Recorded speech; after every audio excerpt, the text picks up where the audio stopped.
Hello everyone. AmyR here with Prairie Paper and Ink. Face, card making space, live, scripted, unfiltered. Welcome to the chaos. And the unpaid intern made it just in time. Just in time. Just in time, literally. So he's sitting in the corner to help moderate, do the things, zone out and not pay attention half the time. Yep. He's unpaid. I can't really complain. So every little bit helps. So yeah, this is live number 2 for me. I went live 2 days ago. Friday. I was like, what day is it? It's Sunday. Sundays at 2 p.m. Central. That is the schedule. Caveat to that, I'll explain in a second. But yeah, I did a bonus live Friday. And I will try to do a bonus live this week. Right now in my head, I'm thinking Wednesday evening, maybe. I make no promises right now. I will not be going live next Sunday. So that's whatever date that is. July something or other. What's next Sunday? I don't know. What is next Sunday? It's the 20th. The 20th. I will not be live next Sunday, July 20th. I won't be around. I've got other plans. So that one is... So yeah, I might do a bonus one this week. But again, no promises. I have 5 million things I have to get. I always say 5 million, but I do. I have so many things. So many things that I need to do. 500 million things. Yeah, 500 million seems a bit more accurate. So we will see. But yeah, no live next Sunday. Apologies, but is what it is. So yeah, other than that, that was basically all the housekeeping. I'm just trying to think. I have the same issue with myself zoning out. Hey, I zone out too. Some days I'm just literally when the countdown ends on my lives, I'm sitting here just zoned out, waiting for it to start. Do. I'm the show. Anyway, okay. We're good. I need to check my other camera. I have plans. Everything should be good. Oh, and then reminder, just the general disclaimer. Just like all my videos, including my lives, I pre-plan as much as I can. Everything that I plan on using is listed and linked in the description box below the video. That applies to my lives, my regular videos, because no matter what, I always get asked, what was this? What did you use? Always linked. Always check the description box under my videos first, because 99% of the time it's there. Every once in a while, I will forget some random obscure thing, but most of the time it's there. And then for the lives, I also pin it wherever the live chat is. It's pinned at the top of the chat. And then when the unpaid intern's able to help, he puts it in the chat too. But it's always in the description box below the video. Just expand it. Everything is there. And then in my case, my product links are affiliate links. So all that means is if you click on one of my links and then end up ordering something, I do get a little kickback out of that. Does not cost you anything. There's no extra hidden charges, nothing like that. Just so we're clear. So there's the disclaimers and the thingies and all the stuff. And now let me switch the camera down and let's start making something, friends. Let's start making something. So I've already done a couple videos. That was last month, I think. Because Pretty Pink Posh didn't have a July release. Their last release was in June. And it was so good. So good. And I did a couple videos. And I've had some of the products here and everything was sold out. It's been restocked. So I pulled out the stitched coral because I was like, yes. Wafer die set. I've used a couple from this one. This is the stitched seashells wafer die set. So I did some die cutting before we went live. And then I've got a couple other products, but we'll get to those when we get to them. And for all the die cutting, I die cut these. And I've got all the little stitching detail. I just love it. I love it so much. These are all die cut from Distress watercolor paper because I'm going to use oxides on these. And Distress products are just made to work together fabulously. So I pulled out a literal rainbow of colors And yeah, we're gonna just ink these up. I die cut everything basically twice. I'm gonna have more die cuts than I know what to do with.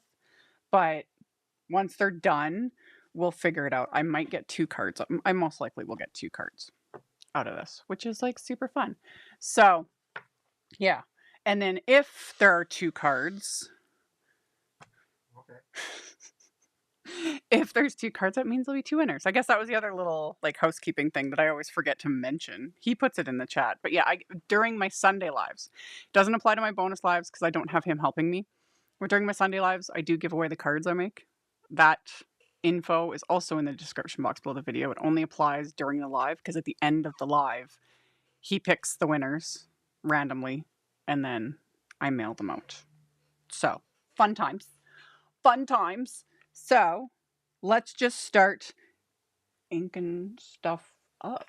So, yeah, it's going to be fairly simple, you know? I have all my little coral pieces. I got just a few little seashells. We'll do the seashells after. So I've got coral. Like I said, I did everything twice. So we're just going to have to like kind of pick things randomly.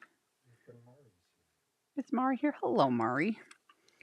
So we got like seaweedy bits and corally bits. Coral. Ugh, I can't even say the word coral without thinking of The Walking Dead and that stupid meme.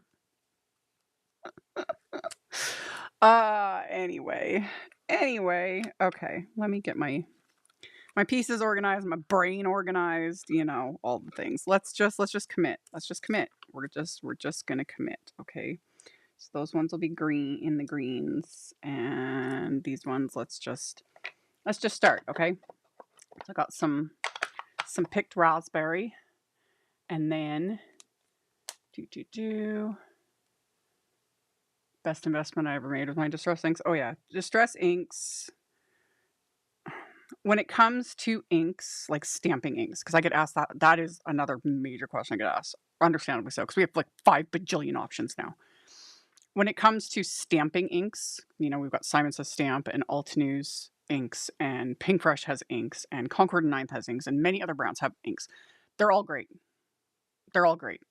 Choose whatever one appeals to you and whatever colors, and you can mix and match, are fine. Distress oxides and distress inks are their own separate category in my world. They are a unique formula, like unique. No one has been able to match this formula, and they do all their magical things. So, stamping inks, choose whichever ones appeal to you, you know, whatevs. Have multiples, who cares? Oxides and distress inks, can't not recommend them. They're fun. And I do use them for stamping sometimes too, but their main thing is for techniques. You know, ink blending and smushing and mucking around and all the things. That's where, and then you add water. That is where oxides and distress inks just, they shine. They're fabulous. Okay. Simple. I'm gonna make a huge mess today, but you know what? That's okay. And I'm not going to work on a grip mat for this because I would just get ink all over the grip mat and I'm just not in the mood. Cause yeah, we're just going to slap some ink on. And then of course we're going to add water. And then I've got, you know, plans for splatter and all the things. Okay. It should have worked. Yeah, I tried it myself. Yeah, the form works. It works. Everything's working. I don't know. Everything should work though. Oxides are so creamy, dreamy. Oh, true. 100%. Like, oxides are just fabulous. And if you're not familiar with oxide inks, they are a mixture of dye ink and pigments. But again, they are a unique formula and just they do magical things and ugh, love. So, yeah. Okay. So that was picked raspberry. Derp. Stick that in the pile. And then we're going to go on to worn lipstick. Which ones do I want to do in worn lipstick? I think this one. Let's do this one. So yeah. And when it comes to, when it comes to any ink, because that is another question I get asked a lot. Like, what colors do you recommend? I don't recommend colors. Like, to anyone. I don't tell people what colors to get, because color is subjective, you know? People like different things. Some people are more into neutrals, some are more into bright, some are more into this, that, and I don't recommend. Plus, I am the worst person to ask, because I'm the one that's like, there's a bug in here, he's bugging me. I need every color. Like, sometimes to my own detriment, because in a lot of ways you can be so much more creative when you limit your supplies and things like that. But I'll start with something and then it's like, well, I can't do anything else until I have every single color. So yeah, I have all the colors of Oxides. Did I get them all at once? No. One, they weren't even released all at once. They were released in sets. And we all threw our money at Tim Holtz and bought them in sets until they were all released, which took a couple years, something like that. I forget. It's been a while.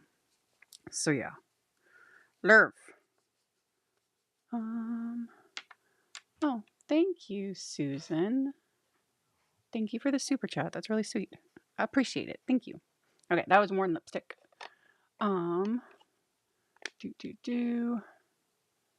issue with Distress inks is difficulties choosing between inks and oxides. I know, it just depends on my mood more often than not. Today I was just in an oxide mood. And that one, again, because Distress inks and oxides are just so unique and look so different, I don't recommend one over the other. I just, you need them both. You need them both. Okay, you just do.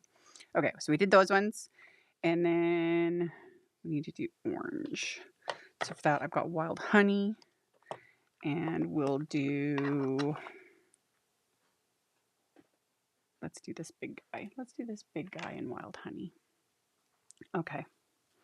So there we go. Like, they do, like, Tim was right calling them like creamy dreamy. They spread like butter. And they're fabulous. Like, and again, this does not need to be particular. Like, just slap the color on. Go on to the next one, I'll add a little bit more. Do. And then, where's the other one? There he is. And you could technically do this like on any cardstock. Like, I could have just die cut regular white cardstock. The reason I purposely chose the Distress watercolor paper is, like I said at the beginning, they're meant to go together. Like, they're just, everything was, formulated to work hand in hand. And you get the best lifting results off of Distress watercolor paper. It can still work with other cardstocks. So if you don't have the Distress watercolor paper, die cut what you got, and play with it, because you'll still find cool things and stuff will still work. Just won't be the exact same, Okay. Totally have thrown my money at Tim Holtz. That man can sell me edible cardboard. Truth. We all know it. Like, that's the other meme that sticks in my head, is that Futurama meme of Fry when he's like, shut up and take my money. That's what happens every time Tim Holtz releases something or does a video or whatever. It's like, yep, add to cart. Okay. Let's do this one yellow, because we can. So I've got Squeeze Lemonade. Slap that on there.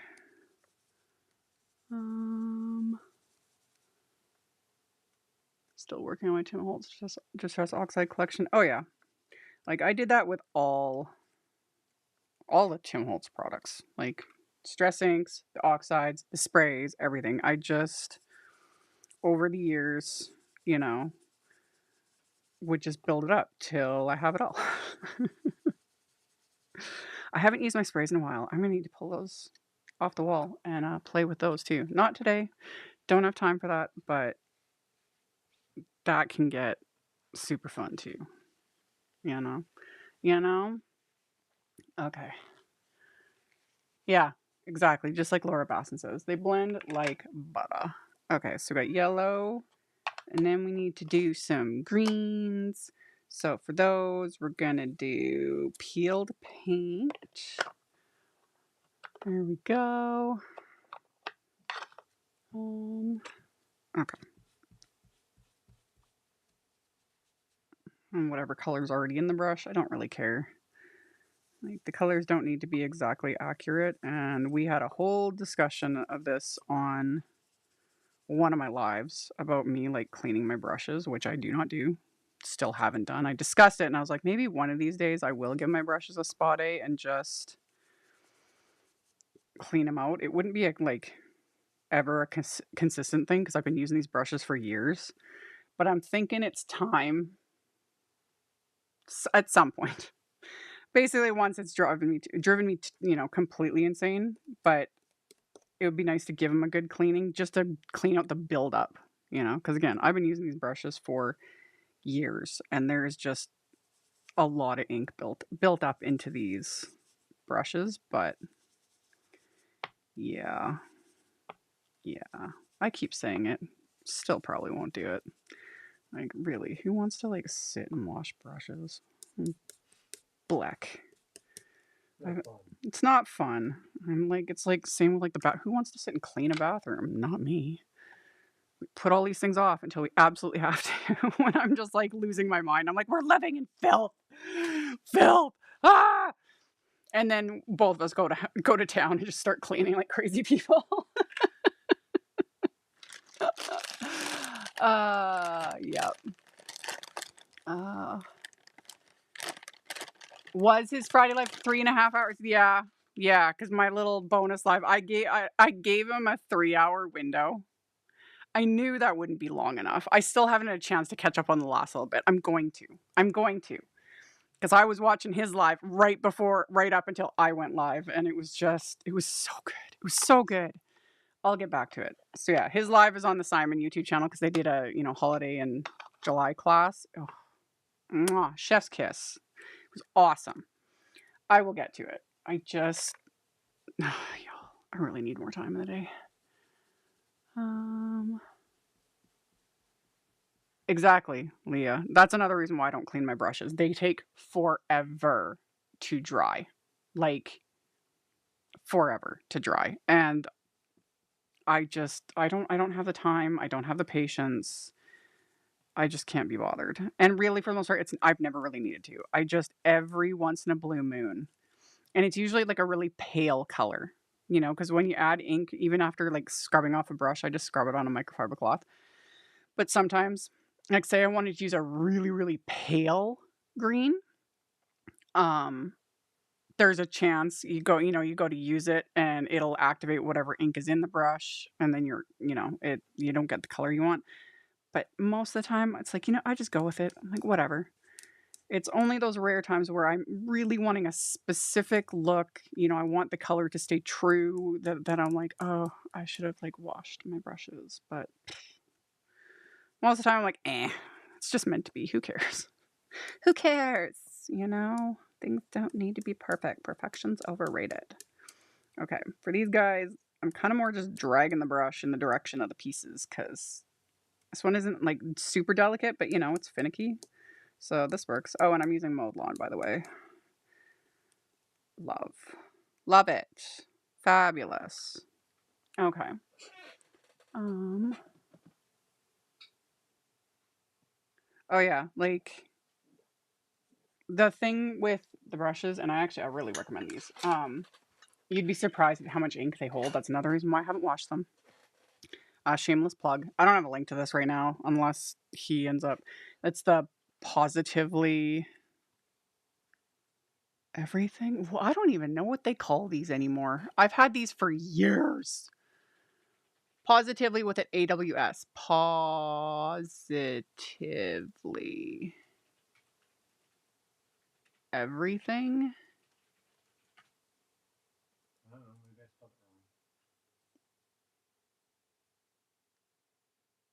I think I misspelled it. Let me look.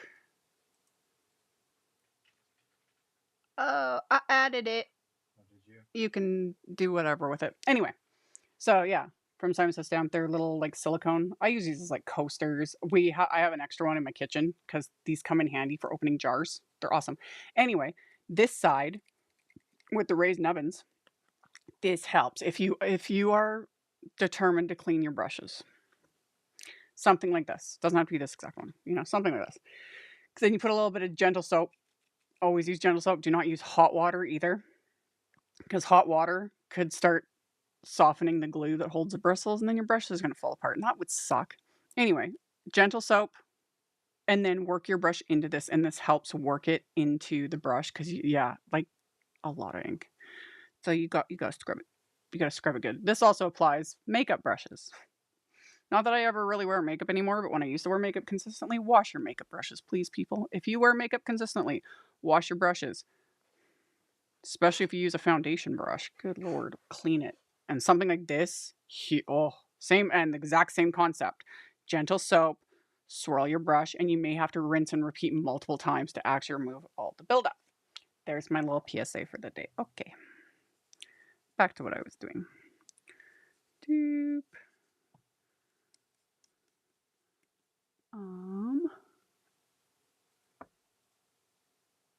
I just grab a new brush. I have a lot of extra brushes. I sometimes do that too. If I have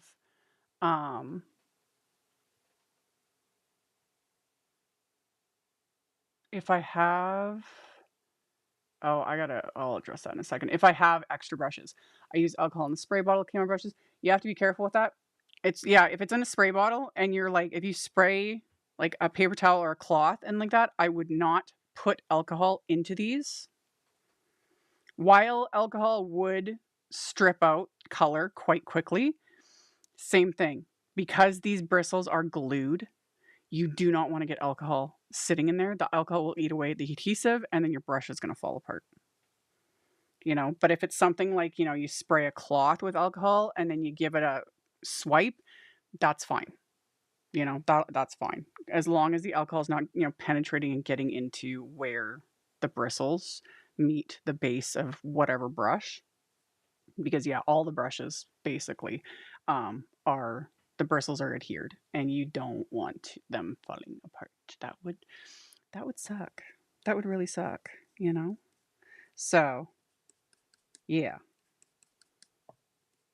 Alcohol definitely has its place. It can do a decent amount of cleanup, but you just got to be aware of what alcohol is really capable of. And yeah, it will remove and eat adhesive, which sometimes is a good thing when you're trying to remove adhesive from something, but you don't want to make your brushes fall apart. That would suck. Okay, do that one. And then there we go. And then we've got, oh, I do have extras.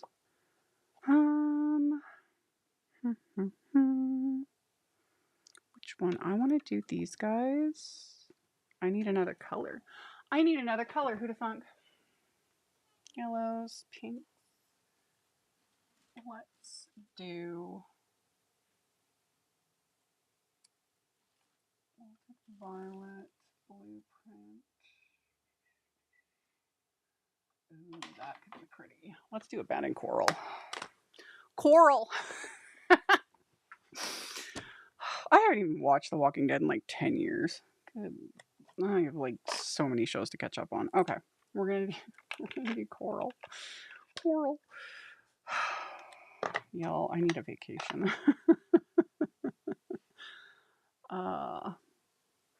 There we go. Question off topic, but since you brought it up, how often do you recommend cleaning your makeup brushes? If you wear makeup daily,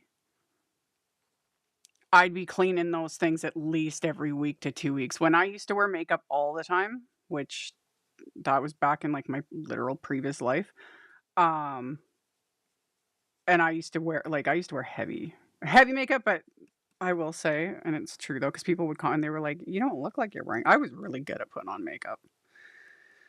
I used to own a salon, so I had to doll myself up every day. You know, I'm talking like a full beat foundation, like primer, foundation, concealer, blush, bronzer, sculpting, shaping, highlighter, yada, like all of it. All of it. Many layers of makeup. Like, and I say full beat, but yet I didn't look, you know, crazy. And I would wash my brushes at least every like week to 2 weeks, especially if you have skin like mine where you are acne prone. Clean your brushes, clean them consistently. And like any brush, whether it's your Stampin' brushes or your makeup brushes, once you've cleaned them, either suspend them if they're like makeup brushes, especially with a ferrule, because most makeup brushes, the bristles aren't like this. Like, and when I say ferrule, I'm talking that's a ferrule. The metal piece that's held in, that's what's holding the bristles, and then it's crimped. So you want to suspend those types of brushes so that there's no liquid getting in here and rusting it or messing with your ferrule, etc. Brushes like this, where they're glued, I would just take a cloth after they're done and I would like create a little like bumper and have them rest like that so that they're not pressed, so they're not going to go misshapen. But then that way, let gravity do its thing. And also with ones like this, I would have extra like microfiber cloths on hand. After I'm done washing them, I would give them just to soak up as much water as possible. Because yeah, these could take days to dry, especially if you're in a humid climate. Have fun with that. But yeah, wash them regularly. Okay. Let's play the where should we go on vacation game. I know. I really want to go on vacation. Luann. What were we talking about the other day where I was like, oh, Amsterdam. Yeah. I was like, I'm going. So many places. So many places. Because it also just depends on what type of vacation. Like, do I want to just sit on a beach and do nothing? That would just be like Mexico. Or the British Virgin Islands. That would also be super nice, you know? Greece. Spain. Italy. So many places, y'all. St. Lucia. Would love. Love. Someday. Someday. You know? Someday. Okay, so that was Abandoned Coral, which I will have to add a link to that, or the unpaid intern can, because that one I did not put in the supply list because I wasn't planning on using it. Type in Abandoned Coral. Coral.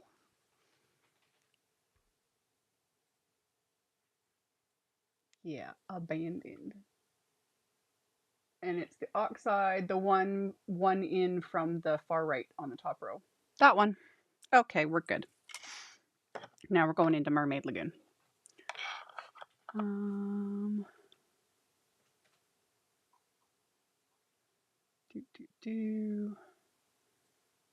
Frankfurt next February. Oh yeah, Frankfurt.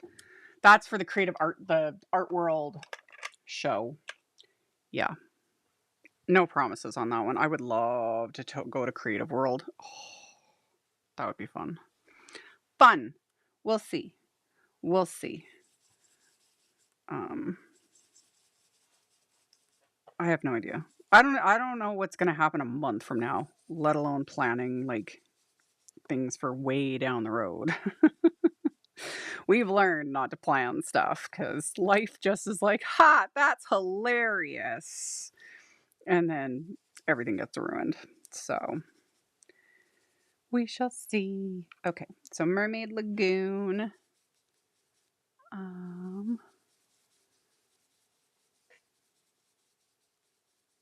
Austria in December for the Christmas markets. Oh, that would be fun. Oh, that was the one. I want to go to Stonehenge for Samhain. Like, bucket list. You know, any of the major like festivals where they actually, you know, you have to register ahead of time and they let you actually like into Stonehenge to celebrate. That's a bucket list thing I would love. That would be fun. I would love that. Like, But yeah, that and then traipsing all over Scotland. Scotland's been on my bucket list since I was young because I am part Scottish, and someday. Oh my goodness. Yeah, Greece would be amazing. So many places. Literally everywhere. I want to go everywhere, you know? I'm still waiting on the sugar daddy who will give us copious amounts of money in exchange for my winning personality. Hasn't come along yet, you know? Okay. Now we got Wilted Violet. And we're gonna give this a good swirl. Okay. I love this color. I love all the colors. When people even ask me just what my favorites are, like same thing. It's the same as when I say with color recommendations. I'm like, you can't. It depends on my mood and what I'm trying to create. Like right now, this is my favorite. I love it so very much. But I could be doing something with like a more muted palette and be like, this is my favorite. You know, this is why I need to have all the colors because it just changes depending on my mood and the season and just whatever it is I'm trying to do.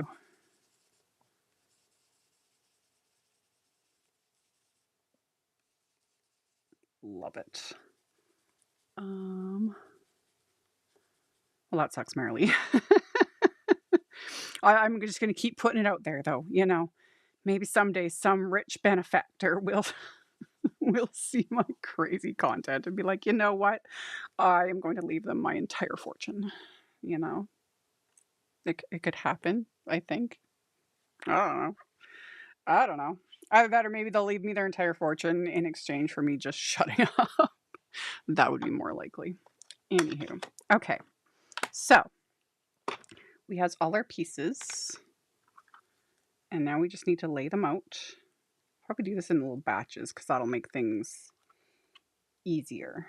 So if I lay them out, make sure I get other stuff out of the way here. Actually, no, I'm not doing it in batches. I'm just going to lay out the whole thing. Whatever. There we go. Okay. And like I said, oxides and distress inks are water reactive. So I've got my distress sprayer. And with the distress sprayer, if you only press the nozzle halfway, like if you do it full, I will need this will work.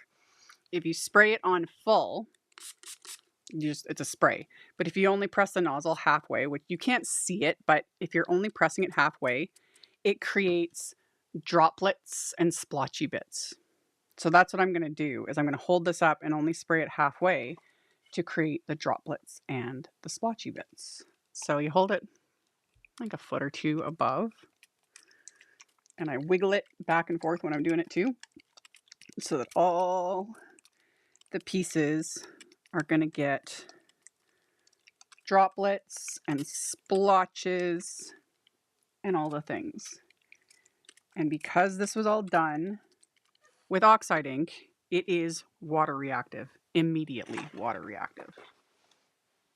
And then you just need some paper towel.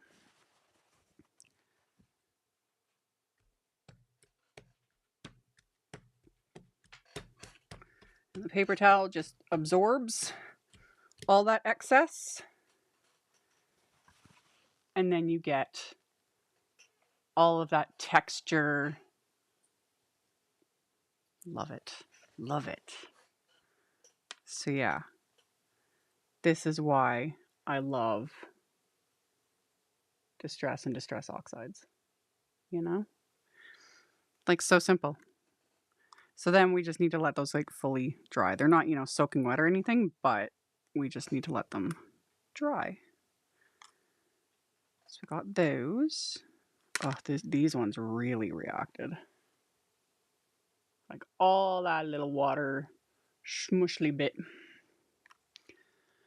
Do you have a separate set of brushes for oxides versus distress? Yes, I do not mix, and I do not recommend that people mix. My brushes for my oxides are completely separate to all my other brushes because oxides have pigments in them.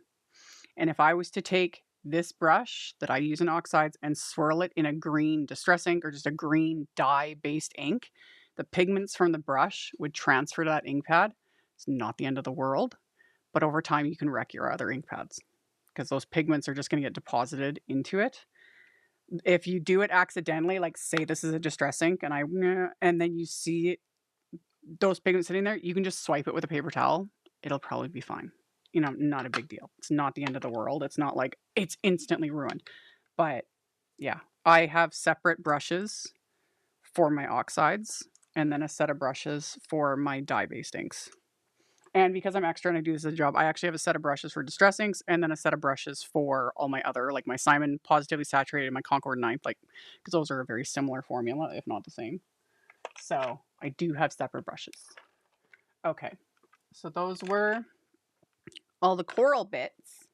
And then for my little seashells, we're going to go a little extra on these guys. These ones I'm doing a little more neutral. Not really, but sort of. Just to give them a little extra something. Okay, let me... No. There we go. I forgot to put my phone on Do Not Disturb. So for these guys, I pulled out more neutral inks. You know? So I've got pumice stone and dried marigold and antique linen and milled lavender. And the little seashells are from what I showed earlier, the stitched seashells die set, which is all like, these sets are huge, you know. But I just took some of the smaller ones and die cut them. So we're going to do, actually with this one, we're going to like kind of mix and match a little bit. So,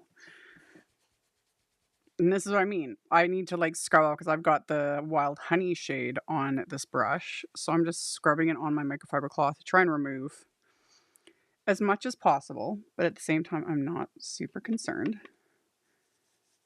And then I can add some dried marigold to that guy. Yep. And then I'm going to add just a little bit of it to this one. Okay, that was dried marigold. And then I'm going to add some antique linen.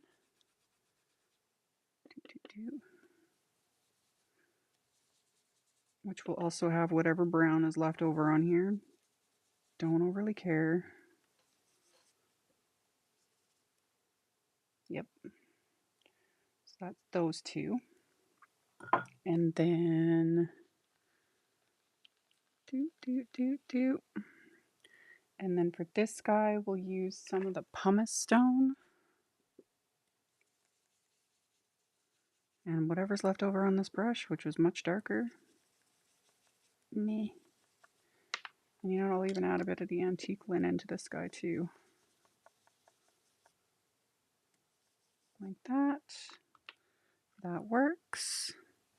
And then for this final guy, I'm going to mix some pumice stone with a bit of milled lavender. So we'll go, yas.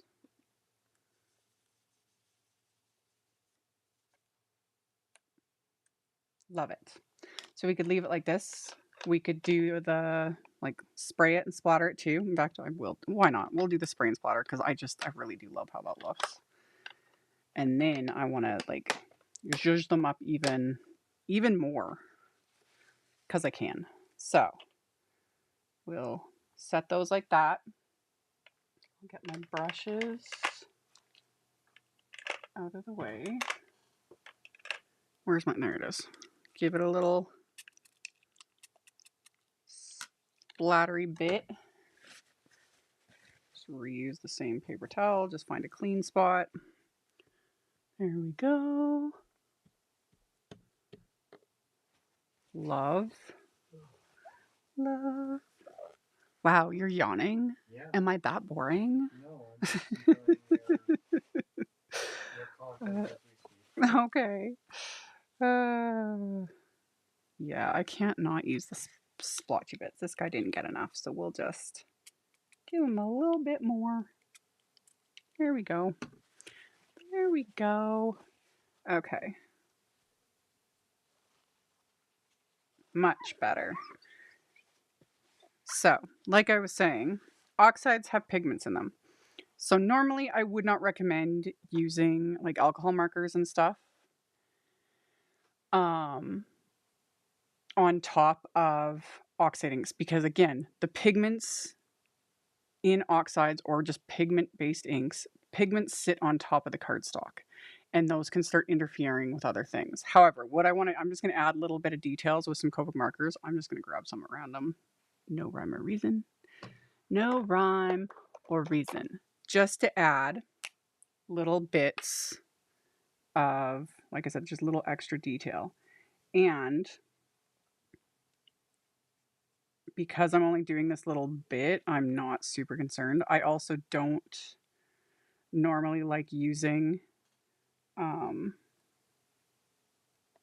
alcohol markers on like just like watercolor paper, whether it's Distress brand or just any brand of watercolor paper, because watercolor paper is meant to absorb. And if you use watercolor paper with alcohol markers, it will work. You'll get like good results, but it will like start sucking up that ink and your markers will start going dry really quickly. And you don't want that, like not a good time. So just reasons for or method to the madness, I guess. I'm also going to add some little like dotty bits. In fact, I can zoom in a little bit. There we go. And see how it just adds, a little bit of, that was wire 21. Let's add another shade slightly darker. Like that. So that will go in. And just give it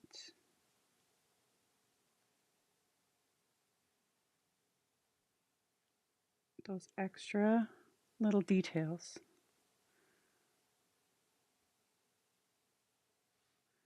Like so.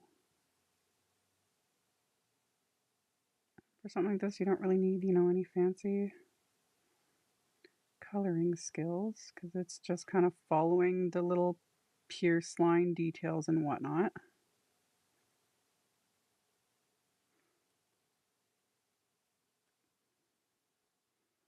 And if you vary the pressure, that's how you get bigger splotches and smaller splotches.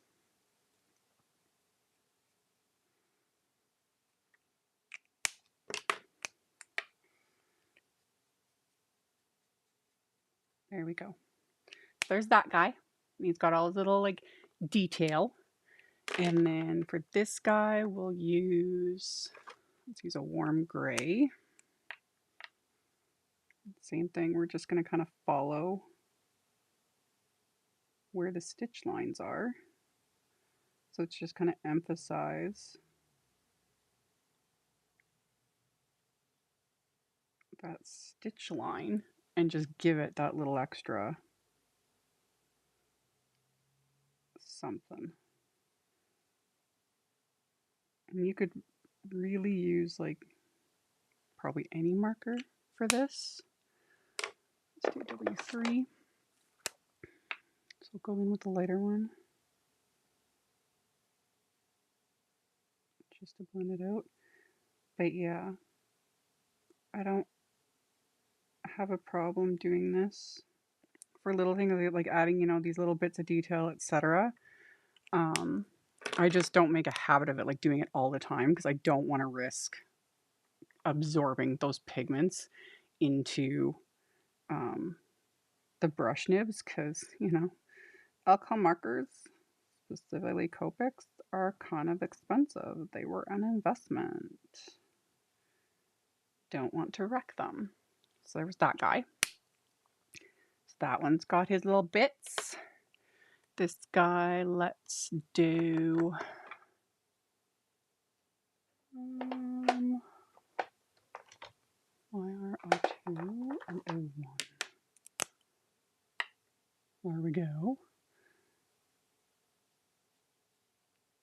just follow the little stitch line. So I'm not like inventing nothing. I'm not doing anything completely off the rails. I'm just following the patterns and the detail that are already there, and then enhancing it. Would it be better to use acrylic markers? You could. An acrylic marker would sit on top, which could look really cool too. So the acrylic marker would completely obscure everything under it, because acrylic markers are usually like a sort of a paint-based medium, pigment-based medium. So it would totally work. It wouldn't hurt to try, you know? Die cut a piece, add some oxides, use some acrylic markers. Like, it would probably work out and look super cool. Got that guy. And then for this guy, let's do a purple of some shade. Everybody loves the purple. Let's do V95. Let's try V95. Let's see what happens. I'm literally just pulling colors at random. Oh, perfection. This is why I have to have all the colors, even the Copics. I have almost every single Copic color. There's like a very few that I don't have. A few like the toner grays, and then the neons are the only ones I don't have. And same thing, those took years to build up that collection. And I do not, even to this day, do not own all the refills. I keep meaning to get them, but you know, other things keep popping up. Okay, so that was V95. Let's do V93. There we go. We'll kind of use that to sort of blend those little bits.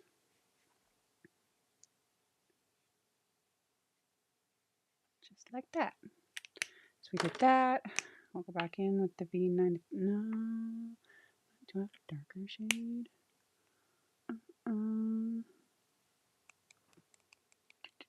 No, that's too dark. Let's just stick with this. Stop overthinking it, Amy. This is fine. Yes. Doop, doop, doop. Add a few little dots. Like that. There's our little seashells. All super cute. Okay. Couldn't use instead of Copic cement pads with a paintbrush and a little water. If you use water, you will reactivate all of that oxide. So you will be in some ways just wiping it off, because like look how I sprayed water, how it completely lifts right off of there. So if you use a paintbrush with ink and water, it will just reactivate. It will not look the same. That's why I specifically went with alcohol markers, because alcohol dries super quickly and it for the most part kind of layers on top. But again, you could try it. You could still probably end up with a really cool result. And yes, you could use color pencils. Color pencils would layer fairly nicely. They would leave a little bit of a different, like they'd leave more texture, which could also be really cool. I don't work with color pencils very much because my hands can't really handle it anymore.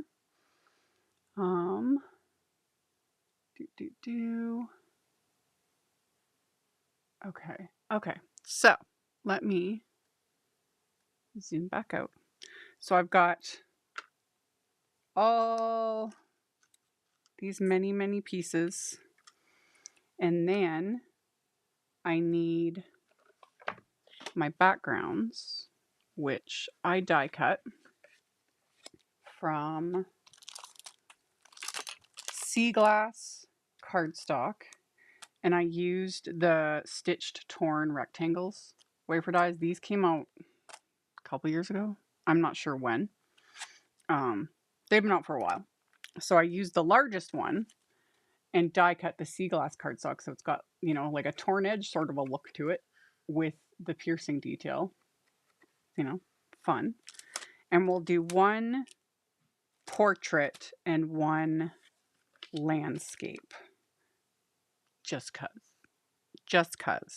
So now I got to figure out how I want to place these guys. And I probably will not be able to fit like all of them, you know? you know. So we shall see. Pink, orange, yellow. Oh, I might be able to. Green.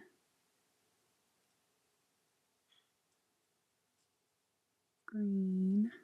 Can I do it? Blue. Purple. If we just like jam them in there. Why not? Why not? On this one, we're going to have some extra bits. We'll do that. We'll add that one back there. I really like that guy. And that'll keep us with a couple little extra bits for the inside. Yeah. Yeah, I'm okay with that. If we take,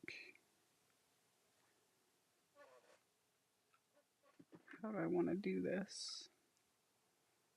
Tuck that guy in there. We do that one. Because then I need to add a couple of the shells. Because the shells are part of the main, like the sentiment I want to use. Stick that one there. That one. I'm just going to pack these things full. Who cares? Again, it's my videos. I can do what I want. And then we'll save the other ones for the inside. There we go. Okay. There we go. Copics are very expensive. Copics have always been expensive. Always. They have to be imported from Japan, so they have always been at the high end of the spectrum with alcohol markers. We now have many options available. Back in the day, not so much. Okay. I need to now just start adhering things and just commit. So, glue. Add some glue. We won't need much. We'll just start adhering things. Because why not? And I'm just going to add glue more so to the bottom parts. I don't mind if parts are going to be popped up and lifted and all that kind of thing. Tuck that one like that. So stick that guy in there. And then stick this guy like this.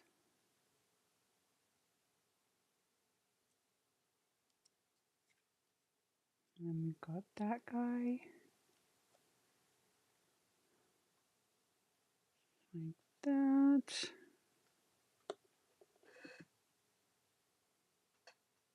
There we go.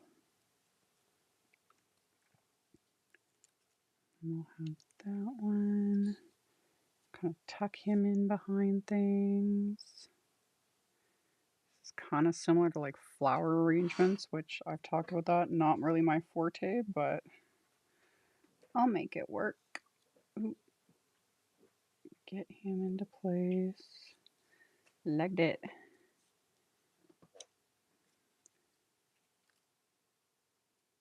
So he needs to go over. Tuck him in a little more. There we go. There we go. Okay. Add little bits here. Yes.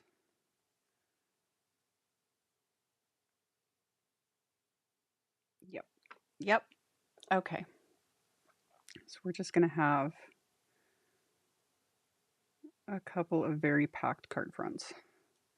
And I'm okay with that.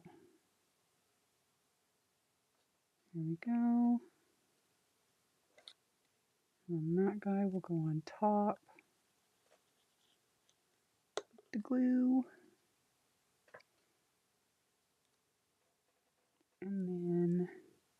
that guy. Boop.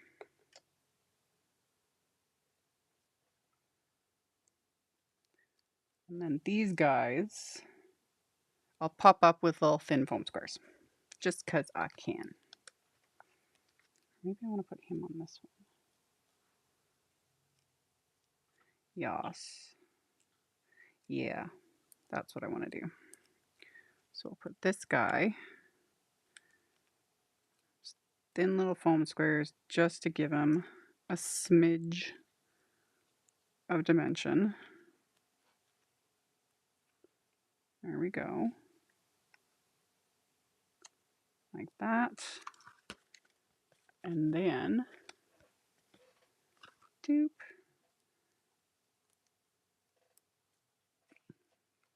That guy, because then we are going to add sentiments, but I'm going to do the sentiments after the splatter. Sentiment will go like right there. That's the plan, but we're going to add splatter, of course. Don't you worry. I may be nuts, but I'm not that nuts to forget splatter. But sometimes a card doesn't call for it, but this one does. So, again, personal preference, folks. If you don't like something, you don't have to do it. Who'd have thunk? Such a novel concept. Okay. I'm going to stick that one over there. Okay. Yeah, I wish I was at the beach too. It would be so nice. There we go. This guy we'll tuck in right there. There we go. And then, yeah. It's all starting to come together. It's all good. Got that. Do that. And that one. That. And then that guy. Like that.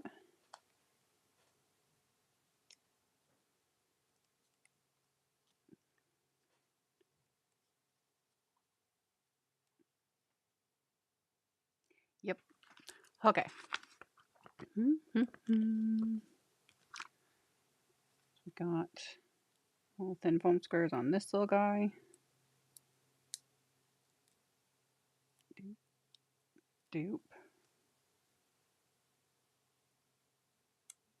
And then that little guy.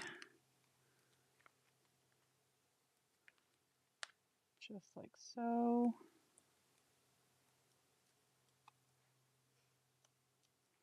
Okay. So we got that. Got my extra pieces for the inside.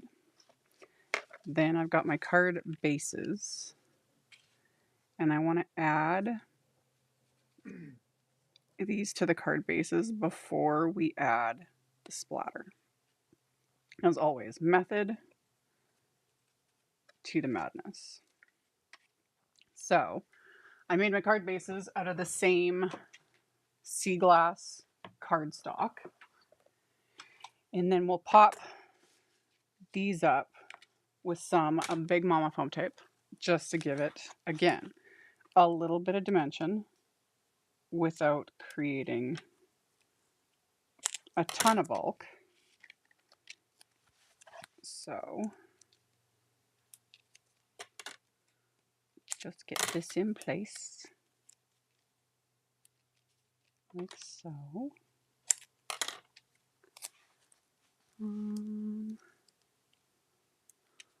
Will you ever go back to the glue gun? Oh, probably. It's still sitting right in front of me. I actually put the lid on the glue. I am legit loving this glue. Who'd have thunk? Who'd have thunk? But yeah, I like the options. I like having options. So I'm definitely not getting rid of my glue gun because I bought that with my own money. And I bought a second one as a backup.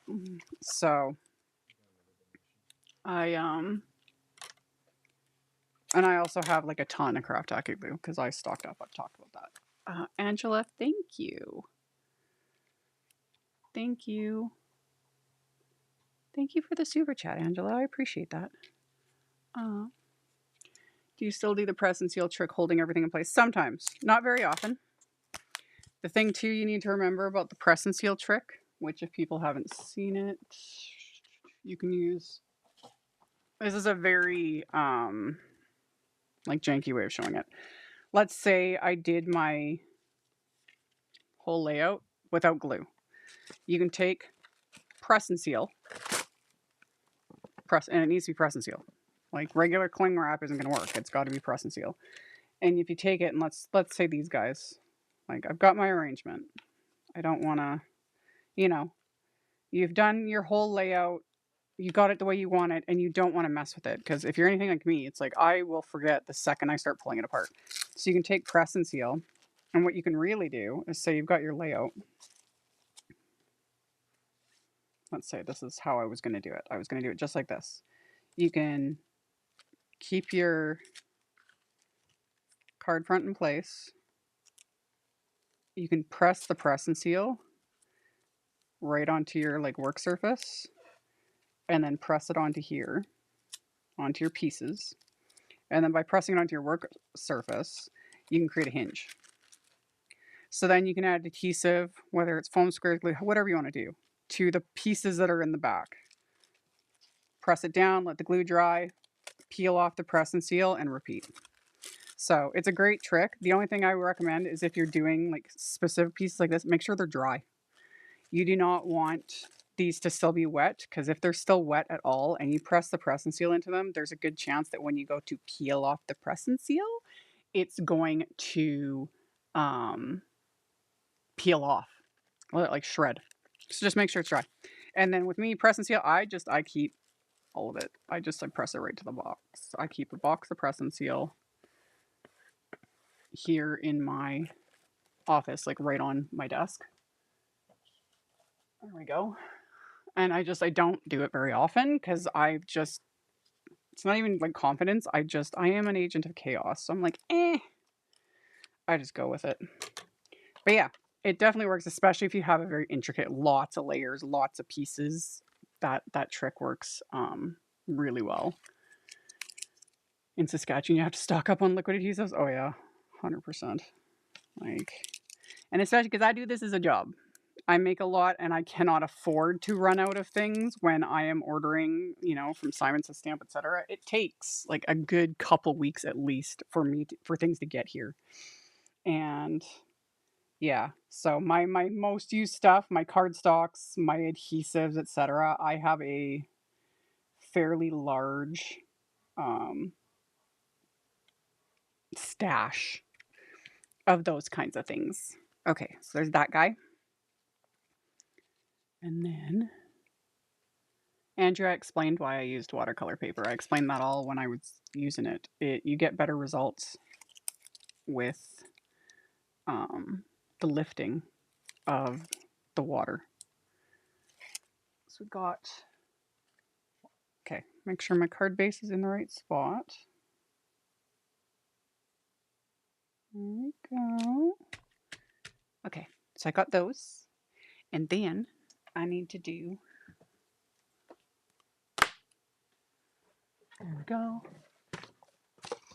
We're gonna add some splatter to my cards. Can I fit them both in here? Pretty much. My face kind of gets in the way, but it'll be fine.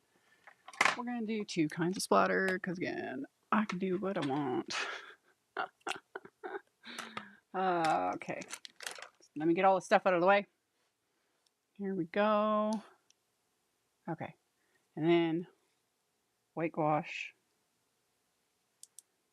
Don't need a whole lot.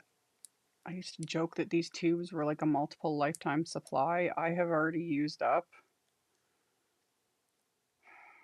more than a third of the white one. Like, Crazy. Crazy. Okay. And then add a bit of water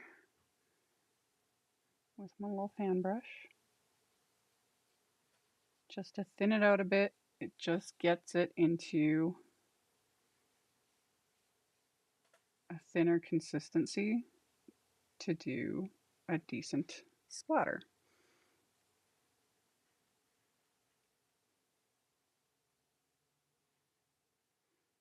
Yep. And then the thing to remember, again, I'm not concerned about this, but it's another thing that I do get asked a lot is white splatter staying white. It is always going to depend on the project and what you're doing. If you are splattering, whether it's white gouache, white paint, whatever, on top of anything, and it's specifically distress oxide, but any water reactive ink, as that splatter dries, it is absorbing that ink. So the splatter will change from white to a tint of whatever color it's on top of. Not the end of the world at all. I did add a link though in the supplies to Copic Opaque White. That is one of the very few products I've ever come across that mostly will stay white. But again, you know, it just depends on what you're doing. And I honestly don't care. The only time, because I was talking about this with someone recently, the only time I genuinely care about my splatter staying white is if I'm doing like a winter themed card and the splatter is supposed to be snowfall, then I want it to stay white. Because, you know, you don't want like yellow snow coming down or whatever. So then I will. Andrea, I answered that twice. He used watercolor paper because it's distressed watercolor paper and it is water. It gives the best results with the water lifting technique. If you missed the beginning, you'll just have to watch from the beginning because I kind of went through that as I was doing it. But yeah, there's all sorts of options. I really like white gouache. I get asked why I use that and not paint. Gouache is a little easier to clean up. Like if I don't clean it up perfectly, I can like if I let that dry, I can wipe it off with water because it's gouache. And white paint, acrylic paint, when it dries, it's done. Like it is done.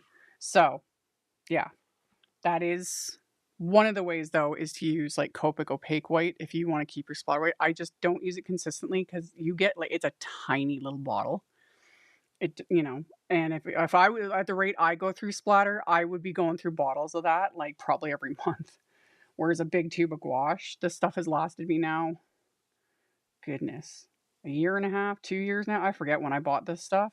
It's been, I think, like a year and a half at least since I bought it, maybe even longer. I don't remember. I bought it a long time ago. Okay. So then, doop,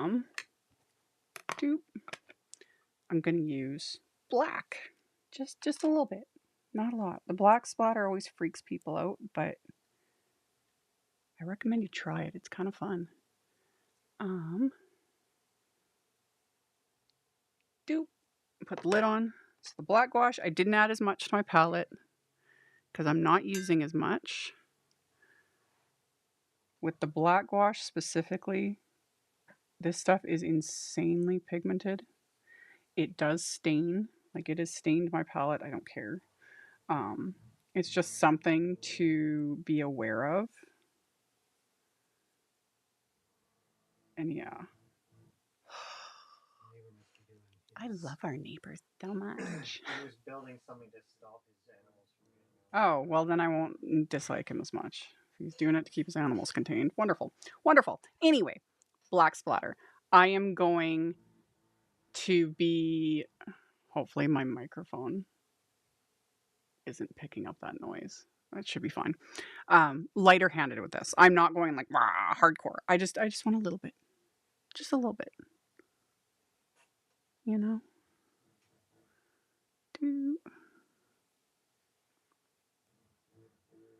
I always say that and then I add more than I like plan. I can't help it. I do like the splatter a lot. So yeah.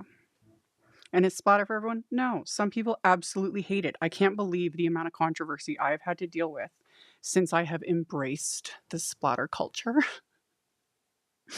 And how petty I've become over it. You know, people have sent me magnets. I've got people blocked because of it. Like, it's insane.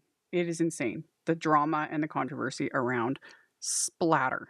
But if you don't like it, that's okay. And I genuinely mean that. It's okay. It's totally fine. You know, splatter's not your thing. Great. It would be really boring if we all liked the exact same things, if we all disliked the exact same things, and art would be non-existent, really. You know, art is supposed to be controversial. That's the whole point. But I also, if you're splatter curious, try it. It's fun. It's fun. And the big thing too that I love, one of the reasons I love is like if I've messed up or if I've got a smear or just whatever, add some splatter. It helps distract the eye and then you don't see things. Or you can use the splatter to cover things. You know, there's options. There's options. Okay. You guys can't hear. Good. Yeah, the neighbor's like building stuff. And because for those that might not be aware, we're in the garage. This is where I work, like in our garage. And it's not soundproofed. There's no way the cost to actually make this area soundproof would be more than I can afford, that's for sure, because it's a garage. So yeah, some of the like ambient noise, like when there's rampant children outside shrieking and neighbors building stuff, and we've got a lot of people in our community with like ATVs and dirt bikes and stuff, it gets loud. My favorite is the neighbors that don't put their car keys away and their toddlers get into them every 2 minutes. And then we've got car alarms going off. It's so much fun. Oh, you guys, I'm like, the rage I'll feel sometimes because it's like you can't think straight. And the minute I start, and I could. Like 20 minutes before. Oh, some of them, there have been a few times where it's gotten so close to me, like wanting to go out, find out whose vehicle it is and confront the people. Because it's like, seriously, put your keys where they can't get them. Like, anyway, we're fine. We're fine. Amy's fine. Everything's fine. Okay. Okay.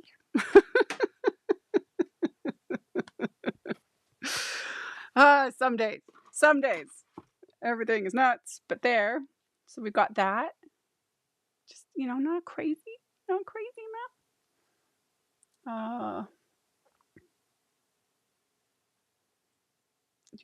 I'm just scrolling through the chat, you guys.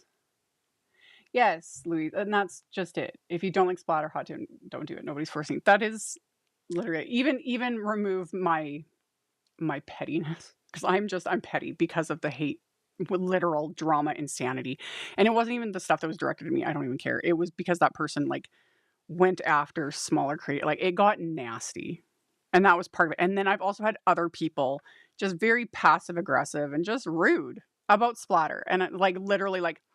They looked nice until you added the splatter to them. I was like, dude, as Tim Holt says, if you don't have anything kind to say, find something kind to say. Because I'm also very much against the old rhetoric of, if you don't have anything nice to say, don't say anything at all. No, you know what? Silence is not the answer. Just find something kind to say.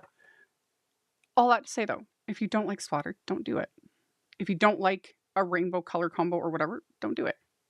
That is the beauty of it. And if you don't like me, and you don't like my videos, or you don't like my voice, or you just do not want to stare at this face, there's this magical button on your phone, on your tablet, on your laptop. You just click out and don't watch again. It's okay. It's okay. I won't take it personally. I'm not for everybody. I'm not.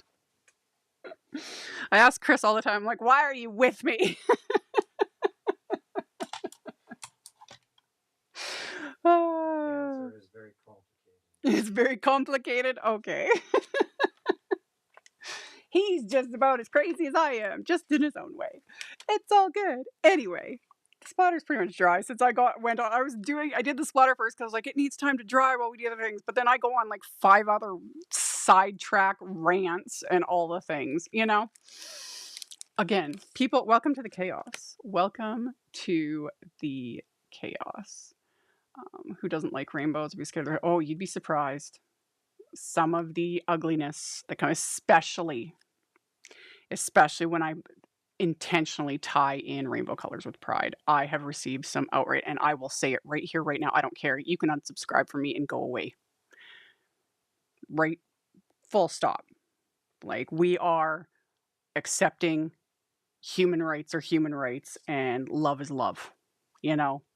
I didn't get it permanently inked on my body for a reason. Like, love is love.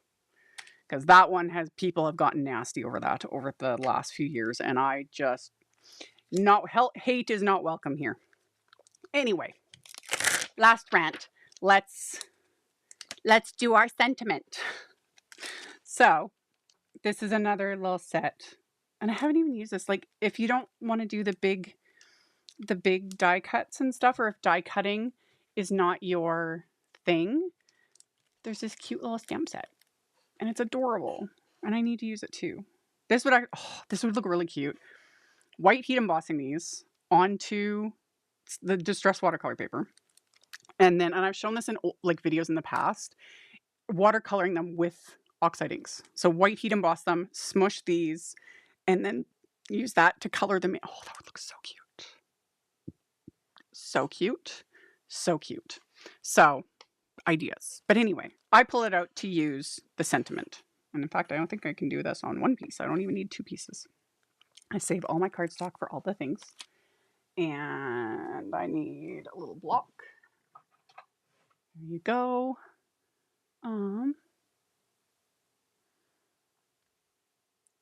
Yeah. Yeah. Again, if anyone's like newer or whatever, I go on rants.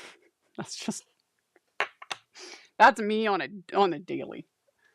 And that's usually after I go on a major one. That's when I ask Chris, it's like, would you still love me if I was a worm? Because I'm just like, I will go on just over whatever. Car alarms, all kinds of random, so many things. I could rant all day, every day, but we're not doing that. I did enough. Okay, I need, diddly do. We've got same cardstock, sea glass, my anti-static powder tool. I always use an anti-static powder tool before I do any heat embossing. This one has, this is like fine milled kaolin clay, and it just helps prevent static cling, because you don't want static cling when you're heat embossing. Same with like, because I have just very oily skin, you know, and we don't want embossing powder clinging to everything, you know. So, doodly doodly do, anti-static powder, and then clear embossing ink, and it's okay, it's your channel. It's true. If we don't rant, we'd blow up. Truth. That's literally one of the reasons too why I'll rant and rave and just rage and just like, you know, just let it out. And then you're done. And I'm done. Because it's like, I need to like just freak out at the world over whatever, whether it's a serious thing or something silly, like straws, something stupid. I'll just like freak out. Word vomit it out. Chris just looks at me, you know, and then I'm fine. I'm totally fine. Usually I need a snack. I'm good. You know? And then, yeah, because otherwise I will combust and it won't be a good thing. So anyway, ink up stamp with clear embossing ink. You could totally use a stamp positioner for this. I am of the old card making mindset back before we had, you know, I was doing card making before we had all them stamp positioners. You know, when we had to walk uphill both ways in the snow to make our cards. But yeah, stamp it, add some white embossing powder. So it's going to be very light, like the sentiment's going to be kind of pale because this cardstock is light, but That's okay. And then we need our Prairie Paper and Chaos merch. Oh, merch. Someday, I've had brands reach out to me that do merch and stuff, but more often than not, I'm just like, no.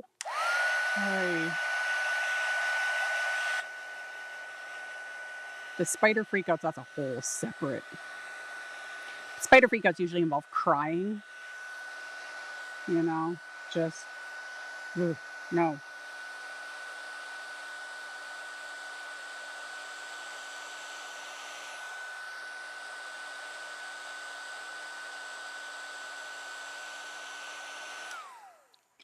Lovely. Lovely. Okay. Yeah, no, I have like severe arachnophobia. I battle it constantly.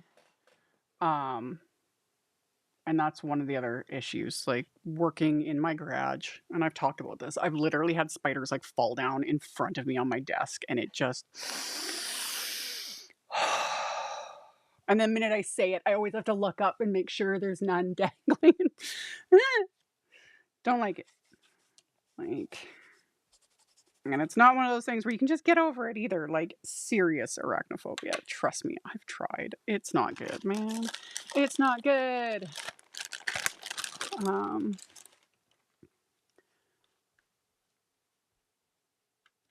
We're doing the world a favor with our rants, saving them from the impending doom, kind of. Because really, it's just better that I rant, you know, and just get it out of my system. Okay.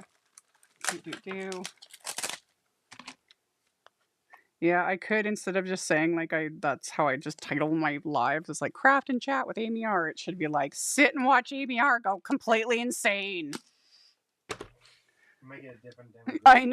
I know. People be like, but then there's a lot of you that would tune in for the chaos. Y'all know it. It's all good. Oh. Tess is a YouTuber too. She had someone tell her that she smiled too much. Oh, I'm not surprised. Here, you know, because I've addressed this before, but I'm gonna,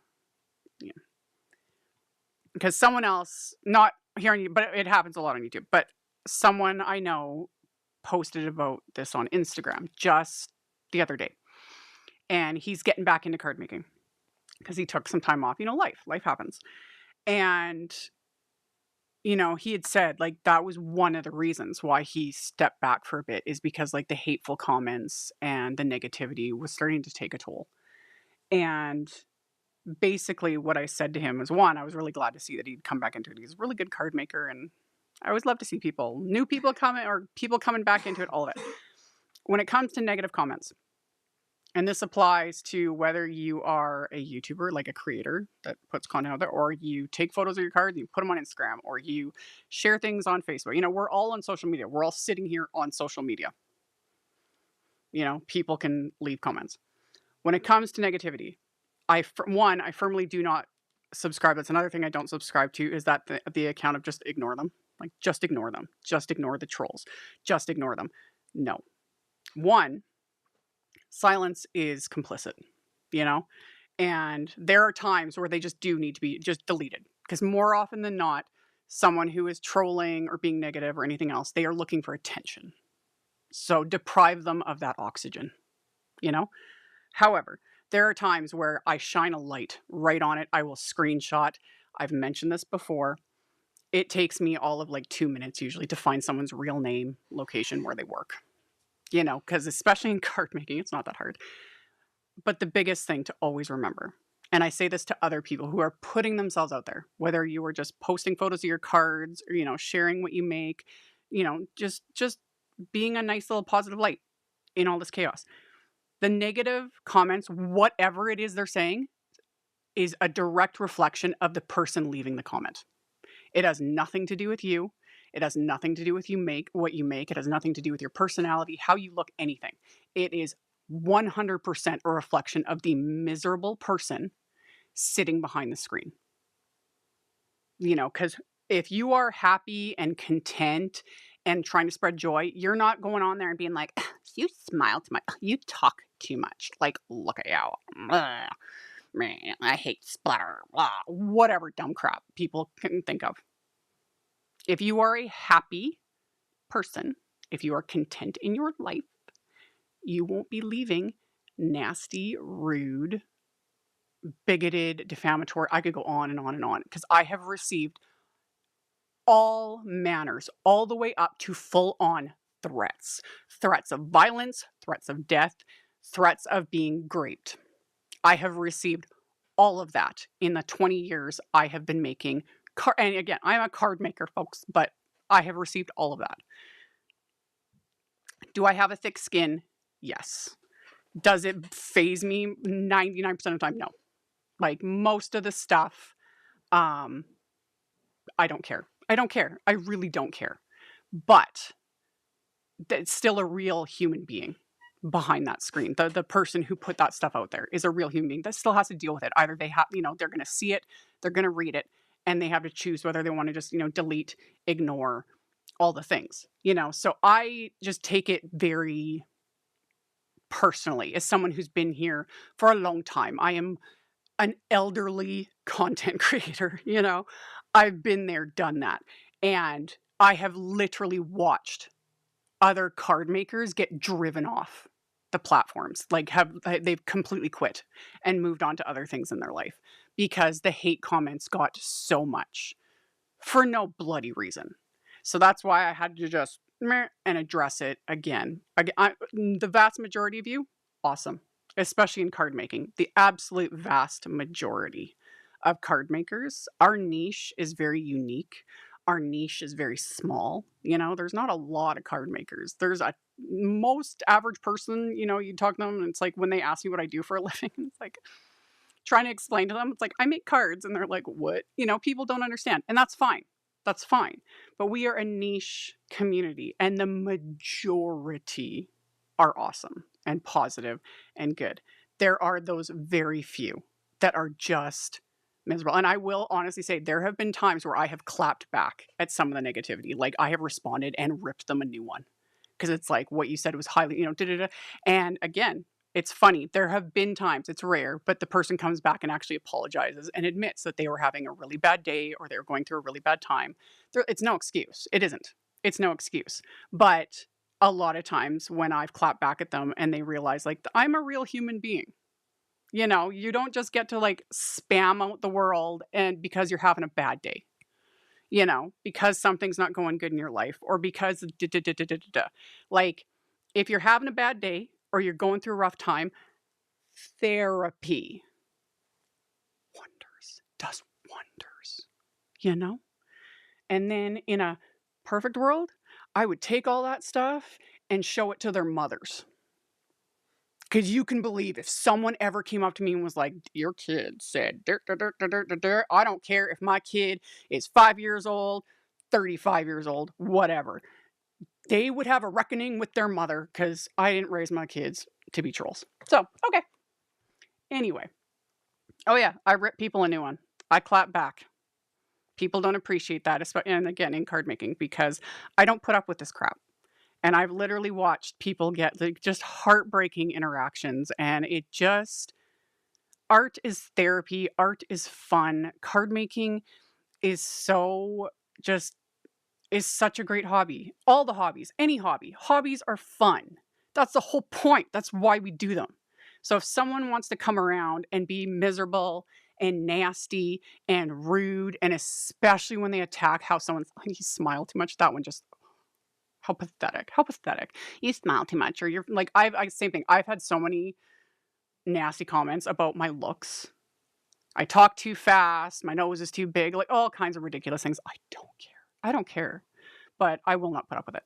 So there's my rant. I apologize. I wasn't like reading the comments. I just needed to get that out of my system. So yeah, it is a reflection. Negative comments are a direct reflection on the person posting that negative garbage. And yes, delete and block. I do, though, and I've said this many times, I take screenshots. We have a blacklist. Chris checks it with every giveaway I do because I cannot, the irony of it all, the amount of times I have had people say the most hateful, rotten things to me. And then the next video that happens to be a giveaway, they turn around and are all loving and flowing and like, you're my favorite card maker. I'm like, excuse me, Sally, yesterday you said, you know? So I keep screenshots. And sometimes I post them publicly and I expose the person and I call them out by name because internet is not anonymous, folks. Grow up. Seriously. There's my PSA for the day. I am going back. I wish I didn't have to put up with that crap, but I have a really hard time standing up for myself. And that's why I'm here. I am the resident chaos bringer, card making, whatever you want to call me. I was going to call myself a bully, but I'm not a bully. But I will bully the bullies because it makes me just it. You guys want to see me really lose my stuff? Like, oh yeah, that was why the whole splatter drama made me so mad. And why I'm now the petty queen of splatter is because they went after smaller creators and were insulting and rude, and I wasn't having it. Wasn't having it. So yeah. I think we're good. There's my major rant for the day. And oh, I got a thumbs down because of it. Oh, I think I touched a nerve. Again, unsubscribe from me. Unfollow. And I say that, but I've got so many little hate followers. The minute a video goes up, I get thumbs down. Another thing, I don't care. Do not let that get to you. Seriously. I think YouTube's the only place really, for the most part, with content creation where people can like give a negative reel, like a thumbs down. Do not let it get to you. Those that actually like put content out on YouTube. And sometimes it's a mistake.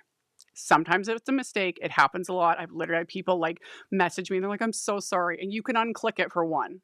If you accidentally hit it, it happens all the time, especially when you're on mobile and thumbs and just dumb stuff. It happens. I don't care. But the ones that intentionally, it's engagement. Who cares? Who cares? So that's my rant on hateful comments because I just won't. I won't. We don't play. We don't play here. You know, we play with paper and inks and accessories, but I don't play when it comes to negativity and BS and bigotry and homophobia and oh, I don't play. I don't play. So, okay. There we go. There we go. Okay. Let's just again woosah. Everyone will just take a second now that Amy's done yelling at the camera, and just and a sip. Let's just do. The internet can be savage. It can be. It's a lot of people just disassociate. They really do. You know, I treat my forays into the internet, whether it's doing these videos, whether I'm posting, like commenting on other people, like I treat that is real life. The internet is forever. Way too many people have lost the plot there and seem to think that, you know, you can set up an anonymous account. You can do this. It is ridiculously easy to find people, like the real person behind the account. It's kind of gross, you know, and I treat it all as just, if I was sitting right in front of someone, would I say that to their face, you know? And then the same thing, like, would you say that to your mother? You know, or your best friend or whatever. That's how I always treat it. Because it's just nuts. And yeah, I will never not get super heated about that kind of stuff because it really just makes me really, really angry watching people act, especially again in card making, to act like just complete miserable nutters because there's no need for it. So yeah, and it's the same thing. It's like if you're having a bad day, or I've triggered you with my splatter, or you saw a card and you're just like, what is it? Well, go rant. Go into your closet and scream into a pillow. Maybe then you'll feel better. And again, therapy. Therapy, my friends. It does wonders. Okay. We're die cutting the sentiment with the coordinating wafer die. It's so funny to just completely switch to change direction and be like, welcome back to card making, Amy. But again, once I get the rant out, I'm fine. Everything's fine. We're good. We should go for ice cream. I really want that lemon, whatever it was, parfait that I told you about. I wonder if they still have it. Oh, ice cream. Ice cream also works. You know, if you're having a bad day, go get some ice cream. And if you're lactose intolerant like me, you take a lactose pill and then you go get some ice cream. Oh, I'm going to die cut. Actually, I'm going to use this. I'm going to die cut a couple more to add a bit of dimension. Okay. And here we go. I'm not a vegan, but they get a lot of hate online when they show vegan recipes at Steven Roday's. Oh, that's a whole other. I have thoughts. I don't have a problem with people being vegan or vegetarian or whatever. You know, whatever your personal choice is regarding how you eat and live your life. As long as it's not harming others, I don't care. You know, as long as everyone's consenting adults, I don't care.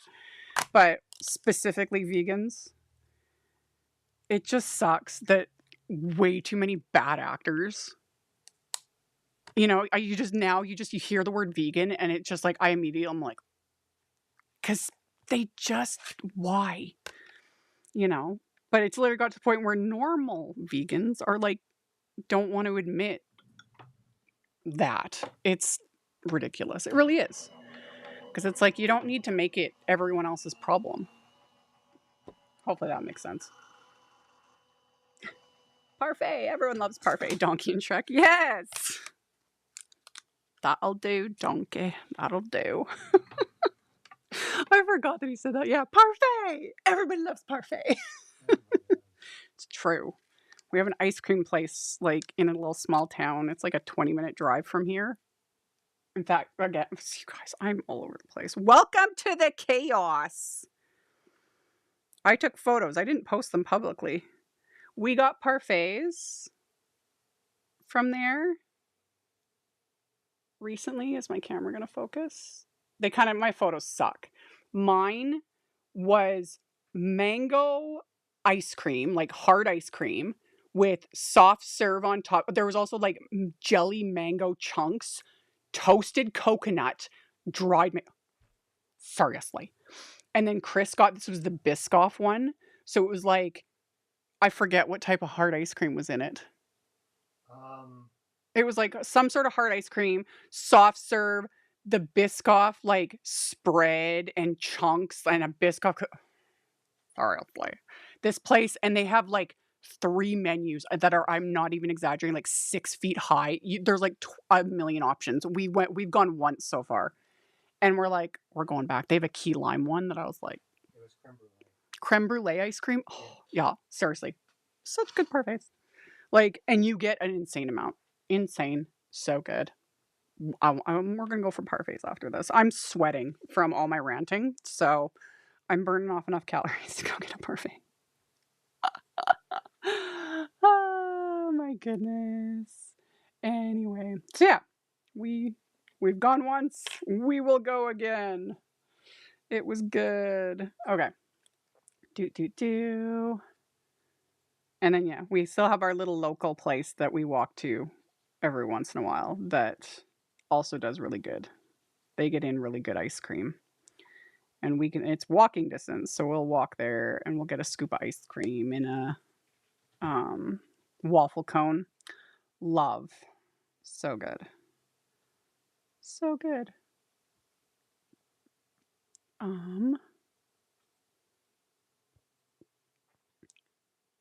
know, right? It's so good. Okay. Back to what I was doing. So I stacked those 2 die cuts together.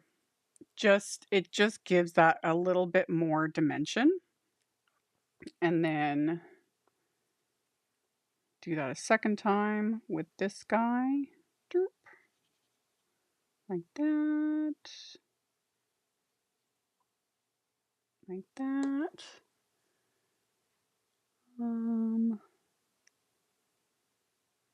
There we go. So we got that.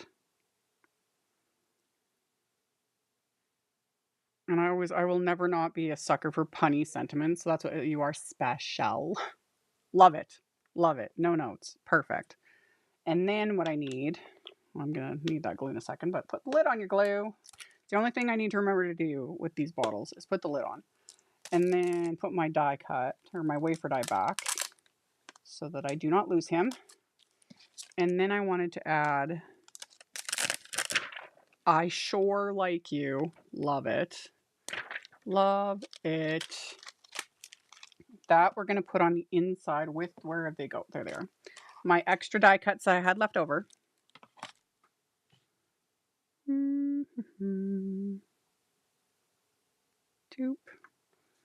So, I've got that. We'll do that. Yep. Where's my, and then that I'm just going to stamp with, do I need to buy both the stamp and die sets or just dies of each? It depends on what you're talking about. If you're talking about like the coordinating die set for this, you're not going to be able to do much with a die set like this without the stamps. With the other things I use, like these two sets, there are no stamps. These are just standalone die sets. That's what I used. The coral one, the stitch coral, and the stitch seashells. These are just standalone. When it comes to coordinating die sets that go with stamp sets, it's just a personal preference whether you want the coordinating dies. I always want the coordinating dies because we can all fussy cut, use your scissors, stamp it, cut it out. That's fine. The dies look nicer. You get the nice, smoother pressure edge. It just depends on the person. But the dies on their own, kind of useless. You could, if you've got the skills to like say paint and do your own thing, you totally could. But yeah, if you've got the stamp set, it's just personal preference whether or not you want the coordinating dies. I always want the coordinating dies, but yeah. I can fussy cut when I have to, but if I don't have to, I'm not gonna. So don't throw your stamping block on the floor. There's a hot tip. And then remove any lint and fuzzies it picks up if you did throw it on the floor. Another hot tip. Okay. So, same thing. I'm just going to freehand stamp this onto the inside of this card.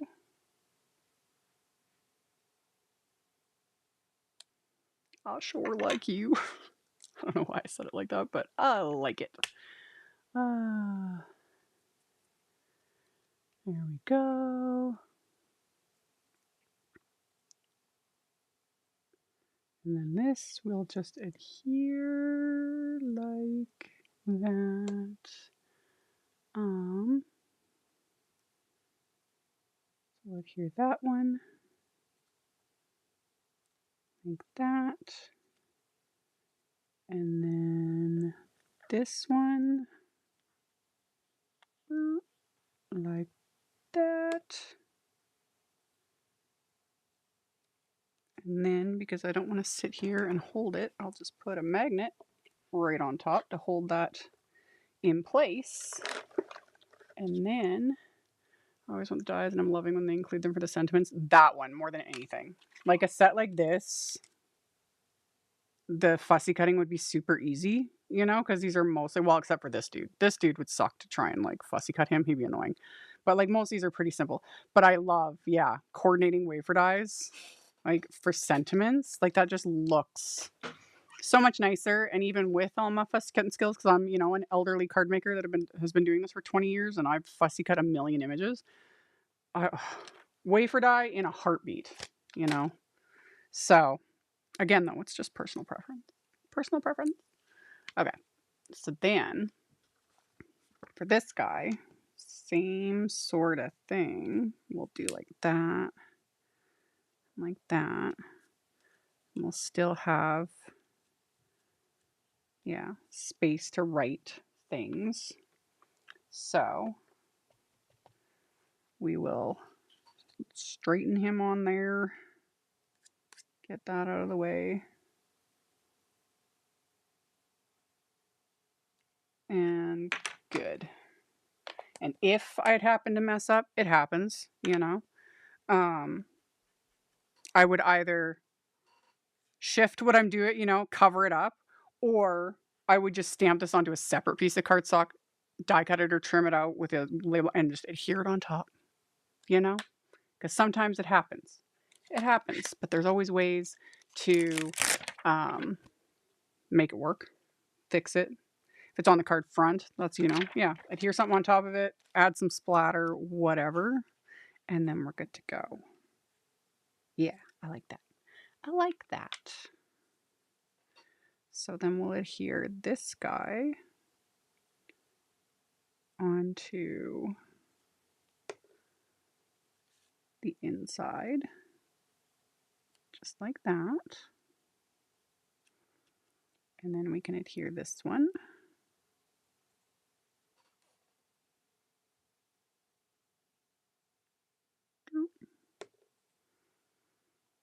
Like that. There we go. And then we'll stick that in place. Let that sit for a minute till the glue dries. And then for this guy, we will take some, where'd my little, like run out of foam squares. I'm gonna have to grab another pack. Put some little foam squares on him. Like that. Yes. Yes. Any tips for getting crisp thin stamps, even with low pressure and a stamp tube? Mine go fat and blotchy. If they're going fat and blotchy, you're still applying too much pressure. When it comes to stamping something delicate, such as sentiments that have very thin, or just images with very thin lines, very, very, very delicate, you gotta just, we're not doing CPR, you know? Like sometimes I will, if it's a very delicate, like a little tiny, you know, little tiny sentiment, I will close the lid of my stamp and I'll just like brush my hand. Like I'm not even like pressing, I'm just going like that. And just enough for the stamp to make contact with the paper. The other thing to remember too is how much ink you're applying. Because again, if it's a really delicate, thin stamp or little tiny words, I just barely touch the stamp or the ink pad to the stamp. Because if you're mushing it in there, it's just you're literally blobbing the ink on there. So even if you're applying light pressure, if there's a blob of ink on those tiny little lines, it's gonna transfer to the cardstock. Okay. I'm not sure what you mean. If you're talking about the magnet, these are from Glassboard Studio. They're linked in the description box below the video. Because yeah, my work surface is glass, but it's magnetic. And then these guys are strong. And yeah, I love my magnets. They're like a little extra pair of hands. I need more foam squares, which are under my desk.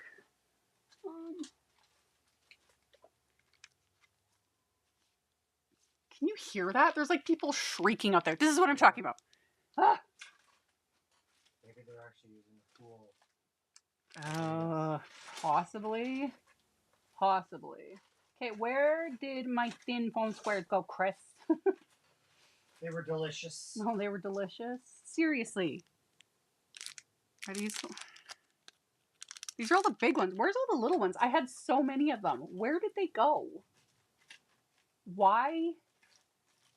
Why hast thou forsaken me? Oh, found a pack. We're good.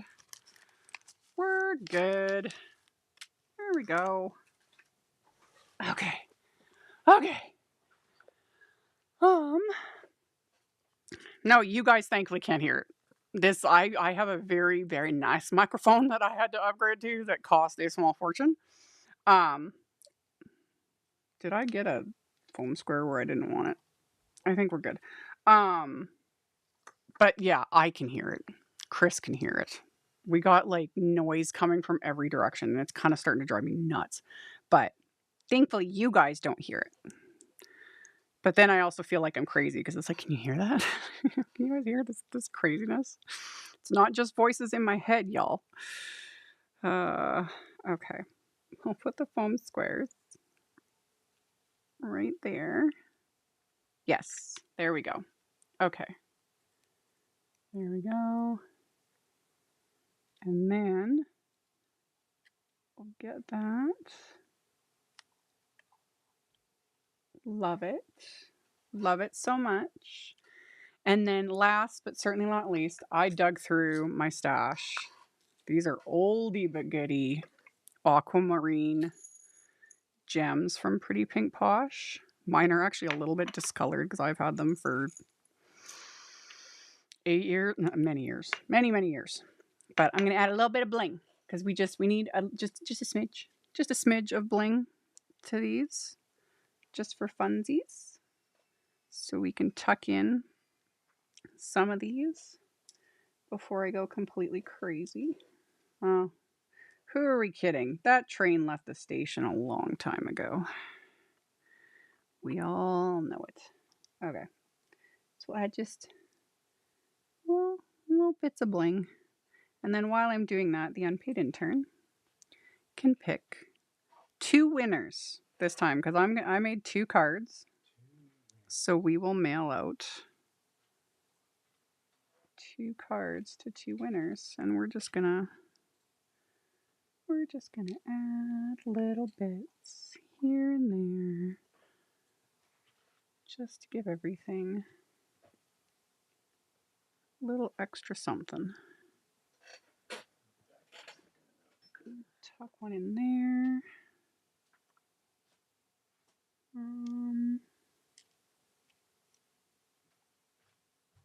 Yep. I like it. And we'll tuck a few in. Got fuzzies. There we go. Just stick them wherever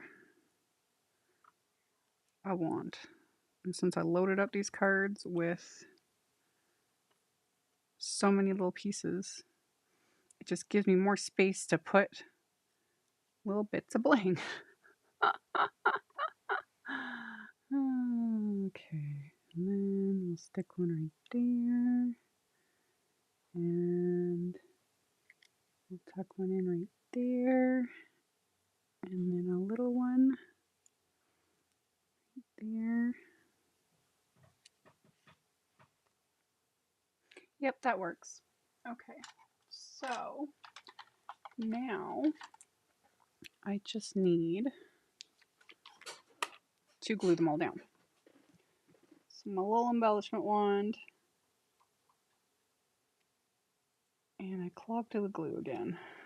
Why is that not surprising? This is what, oh, there we go. Removed it. Perfect. So, little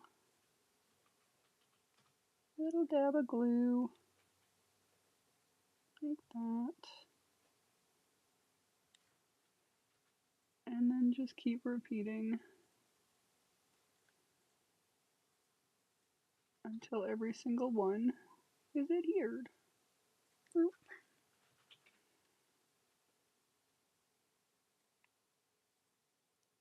Just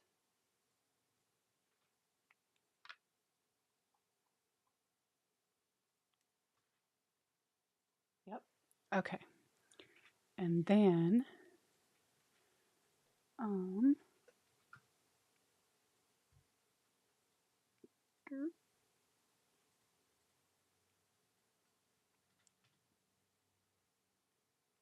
doop.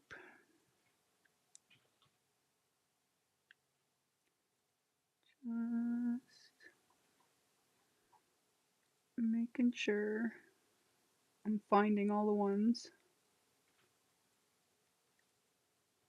There's one hiding up there. There we go. And that one, and that one. There. Now they got little bits of bling too. Lid back on glue. Love.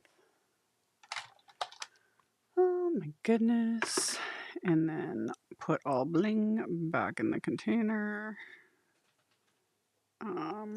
So that I do not drop that. I drop enough things, try not to drop the bling. Okay. There you go. Well, I appreciate you guys tuning in. And yeah, just always a reminder, like, I do this as a job. Because at times people are like, thank you for taking the time to do this, you know, as if I'm like, I don't know one's saying, actually, that is something that people have said like many years ago. There was like, I had one crazy troll. And the funny thing was, I figured out who it was, and it was someone I knew personally, but making accusations that I was like neglecting my kids to do card making, which I found hilarious. But anyway, I do this as a job. You know, I'm not a saint or altruistic in that way where I'm just doing this for everyone, you know, and not life. Like this is my job. I've carved out this random job in a niche hobby, and 20 years later, here we are. So let me zoom in a little bit so we can get a better, there we go. Let me zoom in, and there are finished cards with all this fun, like they were really simple. And we could have been done a lot earlier if I hadn't gone on how many side quests and rants, but no regrets. It is what it is. But yeah, because really, it was just, you know, die cutting, ink blending, that bit of Copic marker coloring. Thank you, Geraldine. Thank you for the super chat. I appreciate it. But yeah, like that was the most involved, was the little bit of Copic coloring, but even that is very simple. A little bit of splatter, a little bit of heat embossing, you know, a little bit of stamping. Very, very simple and just fun. And we did 2 of them. 2 of them. Who'd have thunk, you know? And this, like, all that dimension, and yet this card is not bulky. Let's see if I can, I gotta make sure, like, I gotta let the bling fully dry, but it's not, see, it's not, like, thick, you know? But because I only added adhesive more to the base, and they just are popped up a bit, so it just builds dimension without adding that extra thick bulk. So they're just fun. These were a lot of fun. I had fun making them. I had fun ranting. I ain't gonna lie. You guys know. If I'm anything, it is chaotic as heck. Okay, let me see if I do this. And then I can go back to my... There we go. There we go. Okay. Who am I sending these cards to? The winners are Nancy from Idaho and Cora from Massachusetts. Nancy in Idaho and Cora in Massachusetts. Okay. I will probably get these mailed out this week. As always, I make no promises. The previous winners are getting mailed out this week. I have been getting cards ready and doing all the things. I'm out of postage stamps. I'm planning on getting some tomorrow. So I'm hoping I could get these sent out this week. That would be great. But I always, you know, give myself as much extra leeway as possible when it comes to actually getting them mailed out. They always do get mailed out. But sometimes it just takes me a while because life, and I don't normally leave my house. But this week I have to leave my house multiple times. It's going to suck. I don't know how I'm going to survive. Oh my goodness. But today was good. It was good, you know? I only seem to upset one person that I know of. I'm sure I upset many more than that. In reference to that, yeah, no, nobody deserves to be treated with hate comments and negativity and all that kind of stuff. Me, like I said, I've got a thick skin, and I'm also very aware of my personality, and my personality is not for everyone. I am blunt super blunt, you know? I'm just gonna say it like it is, and I'm gonna just is what it is. Like, I rub people the wrong way. I get it, and it's fine. I'm not for everyone. That is the beauty. One of the great things about, like, online spaces is no one's being forced. You don't have to watch content you don't vibe with. You don't have to subscribe to people that you're just like, they're just not for me, you know, or just what they make is not for me, or whatever it is. It's like, that's the beauty of it. We have choice, and there's a lot of it. There's in card making, there's a lot of creators out there, and they're all amazing in their own way. Like, there's so many options, there's so many styles, there's so many personalities, and that's good. It's a good thing. The more variety, the better. And there's space for everyone. There really is. That's another reason why I get so heated over like the hate crap and everything else, because there is space for everyone.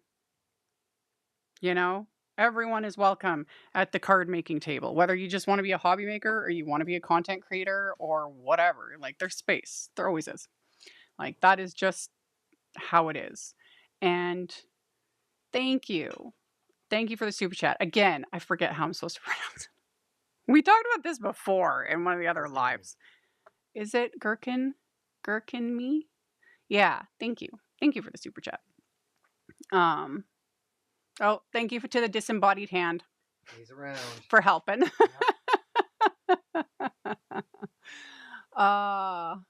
Amy, that's why you aren't a massage therapist rubbing people the wrong way. Oh, I could never be a massage therapist.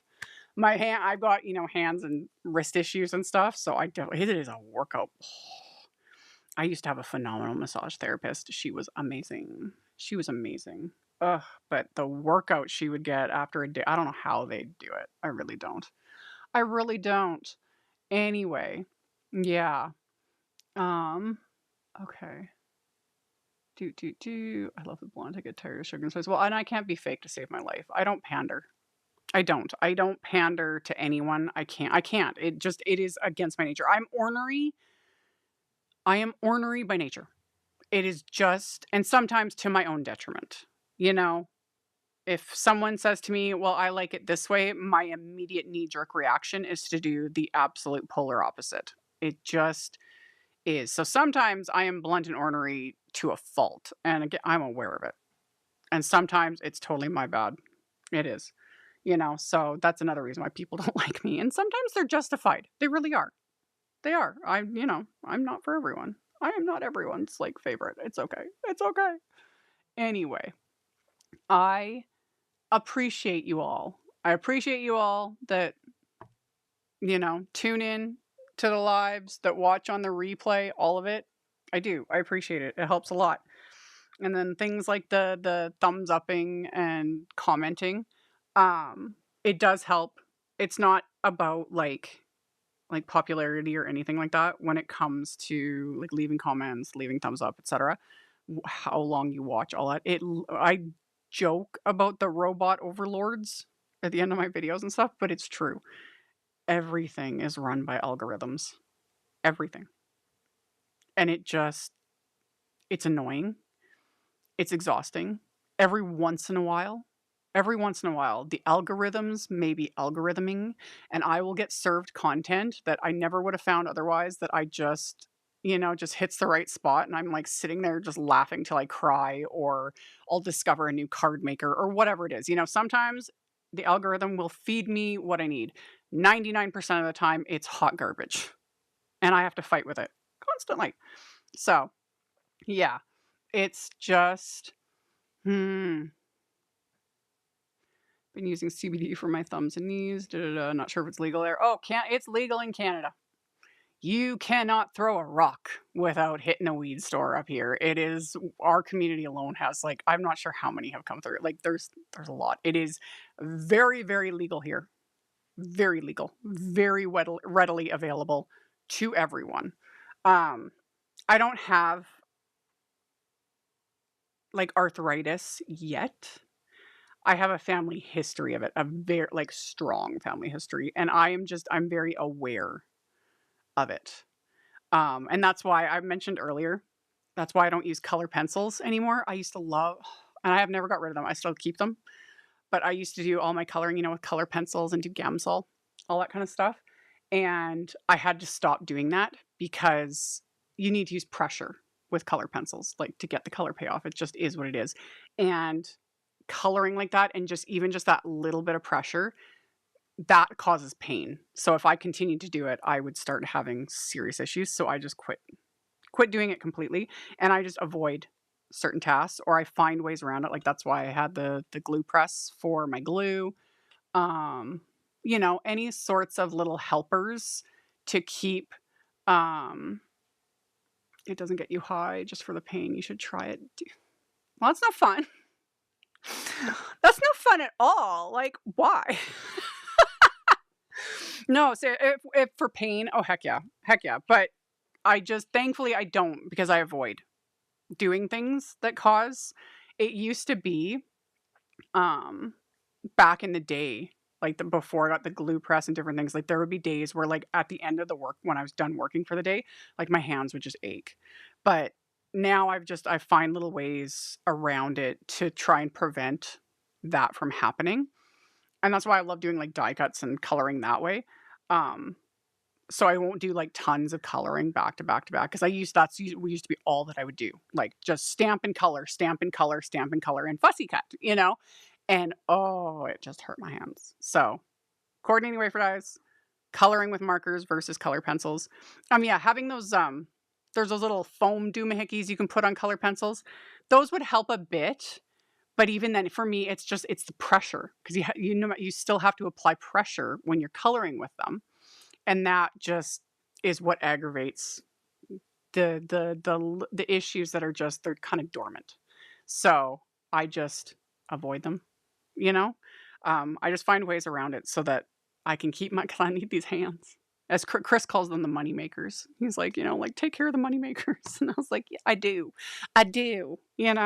So yeah, thankfully it's not so bad. But yeah, there's options. Like CBD is awesome for like pain. I think it's supposed to be good for inflammation even, but I haven't had those issues yet. We will just see. Um, and then yeah, brands like We Are Makers. They used to be called We Are Memory Keepers, right? And then they changed it to We Are Makers. Whatever. They've come out with a lot of like adaptive tools. Like they had a little unit thingy that you can attach, I think, to the bottoms of ink pads. I didn't get it. None of them. I haven't purchased any of them, but I've seen them and it just made me happy. And same with like they had a special pair of scissors that had like foam handles, something like that. Same with Tim Holtz came out with those scissors. Um, the recoil scissors, with the spring in them, things like that. And I'm all for it. Anything that makes crafting more accessible, makes it more adaptable, you know? Heck yeah. The more the merrier. Making things easier for people because on top of it, a lot of us we're getting older. We're getting older and our joints are getting older and just you know. So, yeah. Um I have arthritis in my hands. My fingers are getting crooked. They really hurt too. Yes, yes. Like I genetically, you can't really tell. Like my fingers kind of curl towards each other a little bit, but that's also genetic. And I have family members that horrible. One thing you can get if your fingers are starting to really get crooked from arthritis, look up. There's like different types of rings and things now that you can get that are usually they'll attach kind of at the lower part of the finger and then higher up, and they're adjustable, but they're connected, and they're meant to help kinda straighten fingers out. I'm not giving anyone the finger. I've seen them, and they do and the biggest thing, I have a family member who has, it's really bad how bad the arthritis and the crookedness, and it helps with the pain because it helps kinda straighten the joint out a bit, so that is an option to look into as well. Um, yeah, it's only a matter of time for me. I've just been trying really hard, but eventually, at some point, I'll be making cards. 20 years from now, my fingers will probably all be going sideways. It just is. Um, yeah. Are you going to be doing your nails again? Or is it a time thing, handmade thing? Oh, it's a time thing. I was doing so good there. I was painting my nails all the time. up until summer of last year. And then, because it gets into crazy busy time, I didn't have the time and I just stopped doing it, and I haven't done it since. And then I had my nails were growing really long, and then just yard work and stuff, I snapped off a couple of them. So then I shortened them all again, and now I've just got my little stublets. They were looking so good. But I was hoping I'd have time to paint them this week, but I've been saying that to myself for the last like 3 months. I was like, maybe this week I'll paint my nails. I'll get back into it. I have so much nail polish. I love my nail polish. Um, Nothing will stop us from making cards. Exactly. There's ways around it. You know, there's ways to find things working. Yeah, electric die cut machines, because that too, the action of die cutting, like for so many people, it's painful. So having that was another thing. Like Spellbinders just released that an add-on. If you have specifically a Spellbinders Platinum 6 or a Platinum machine, because it's a manual machine, they just released it. It was like a fold-up handle with a big, like a thick foam piece on it. I haven't looked into it because I use mine only occasionally. If it was my main die cutting machine, I'd probably order that thing already. But it's just, yeah, an add-on. You can attach a handle that apparently, like, so you're not cranking it as much because the handle is longer. I love it. I love, companies that are looking, it's like, oh, this is an issue for people or this, and finding ways to alleviate that. You know, I'm here for it. I'm here for it. Um,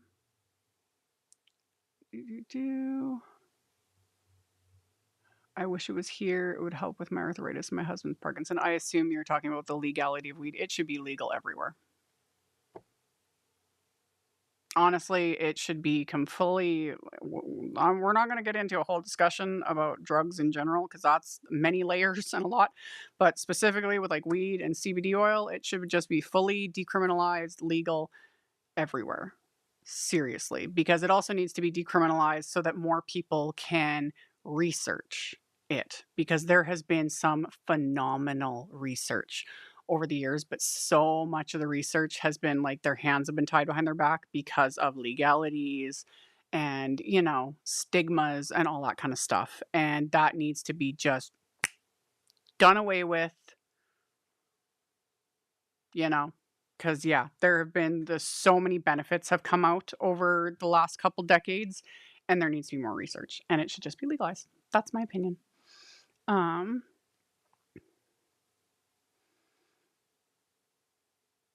mhm, mhm. Yeah, arthritis is hard. It's difficult. It is so difficult because it's not just your hands, affecting so many things, and and it also just makes me sad, not just as a content creator, doing this as a job or anything. It makes me sad because so many of the things that we love to do, it just makes life difficult and it sucks. It sucks. And I feel for anyone that's really um suffering from it because yeah, it's always in the back of my mind because my time is coming. It's like a ticking clock. I know I will be having to deal with it. So I'm just trying to be as proactive as possible now. No idea how long I can hold it off, I take collagen and I drink plenty of water and all the things, but we'll see. We will see. Anyway, I I enjoyed chatting with you guys. I went on so many just random. It's fun. It's fun. And if those that missed I'm like shaking the camera. Apologies. Um, so much. What was I saying? Oh, those that missed the beginning, I mentioned I am not going live next Sunday. We'll have to skip next Sunday because I'm not going to be around. I have other plans going on. I will attempt to do a live this week, like a bonus live. I was thinking maybe Wednesday evening. Nothing set in stone yet. I have nothing set up because I'm just not 100% sure because I got a lot I got to deal with this week. I have a lot of things to deal with and so many things. Um, do do do do. Yeah, yeah. Like it's hard. Arthritis sucks. So many things. So many things. So many different ailments. We need just more research and more, just pour all those monies into like scientific and medical research. It's because it's amazing. You know, there are some very smart people out there. Very smart people, you know, finding amazing things. And science, huge science advocate here. We need more of it. So, anywho, I will do the photos and all the things and the social medias.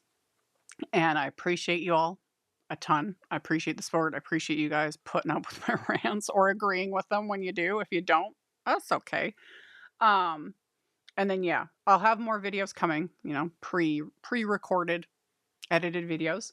We'll see if I do a bonus live. I'll try and give everyone a heads up as much as possible if because I don't want to commit at the moment. Because like I always say, I don't even know what's going to happen later today, let alone 3 days from now. And then we'll just see. We'll just see. So I appreciate all of you. And I hope you guys all have a great rest of the day. And I will see you all very soon in the next video. Bye. Thank you so much to my amazing Patreon supporters. For anyone that might be interested in joining my Patreon community and supporting me, the link to my Patreon is in the description box below the video. For everyone else, as always, thank you all so much for taking the time to watch my videos, for thumbs upping, commenting, subscribe if you haven't, I'd love to have you. And here's a couple other videos for you to check out in case you missed them. Bye!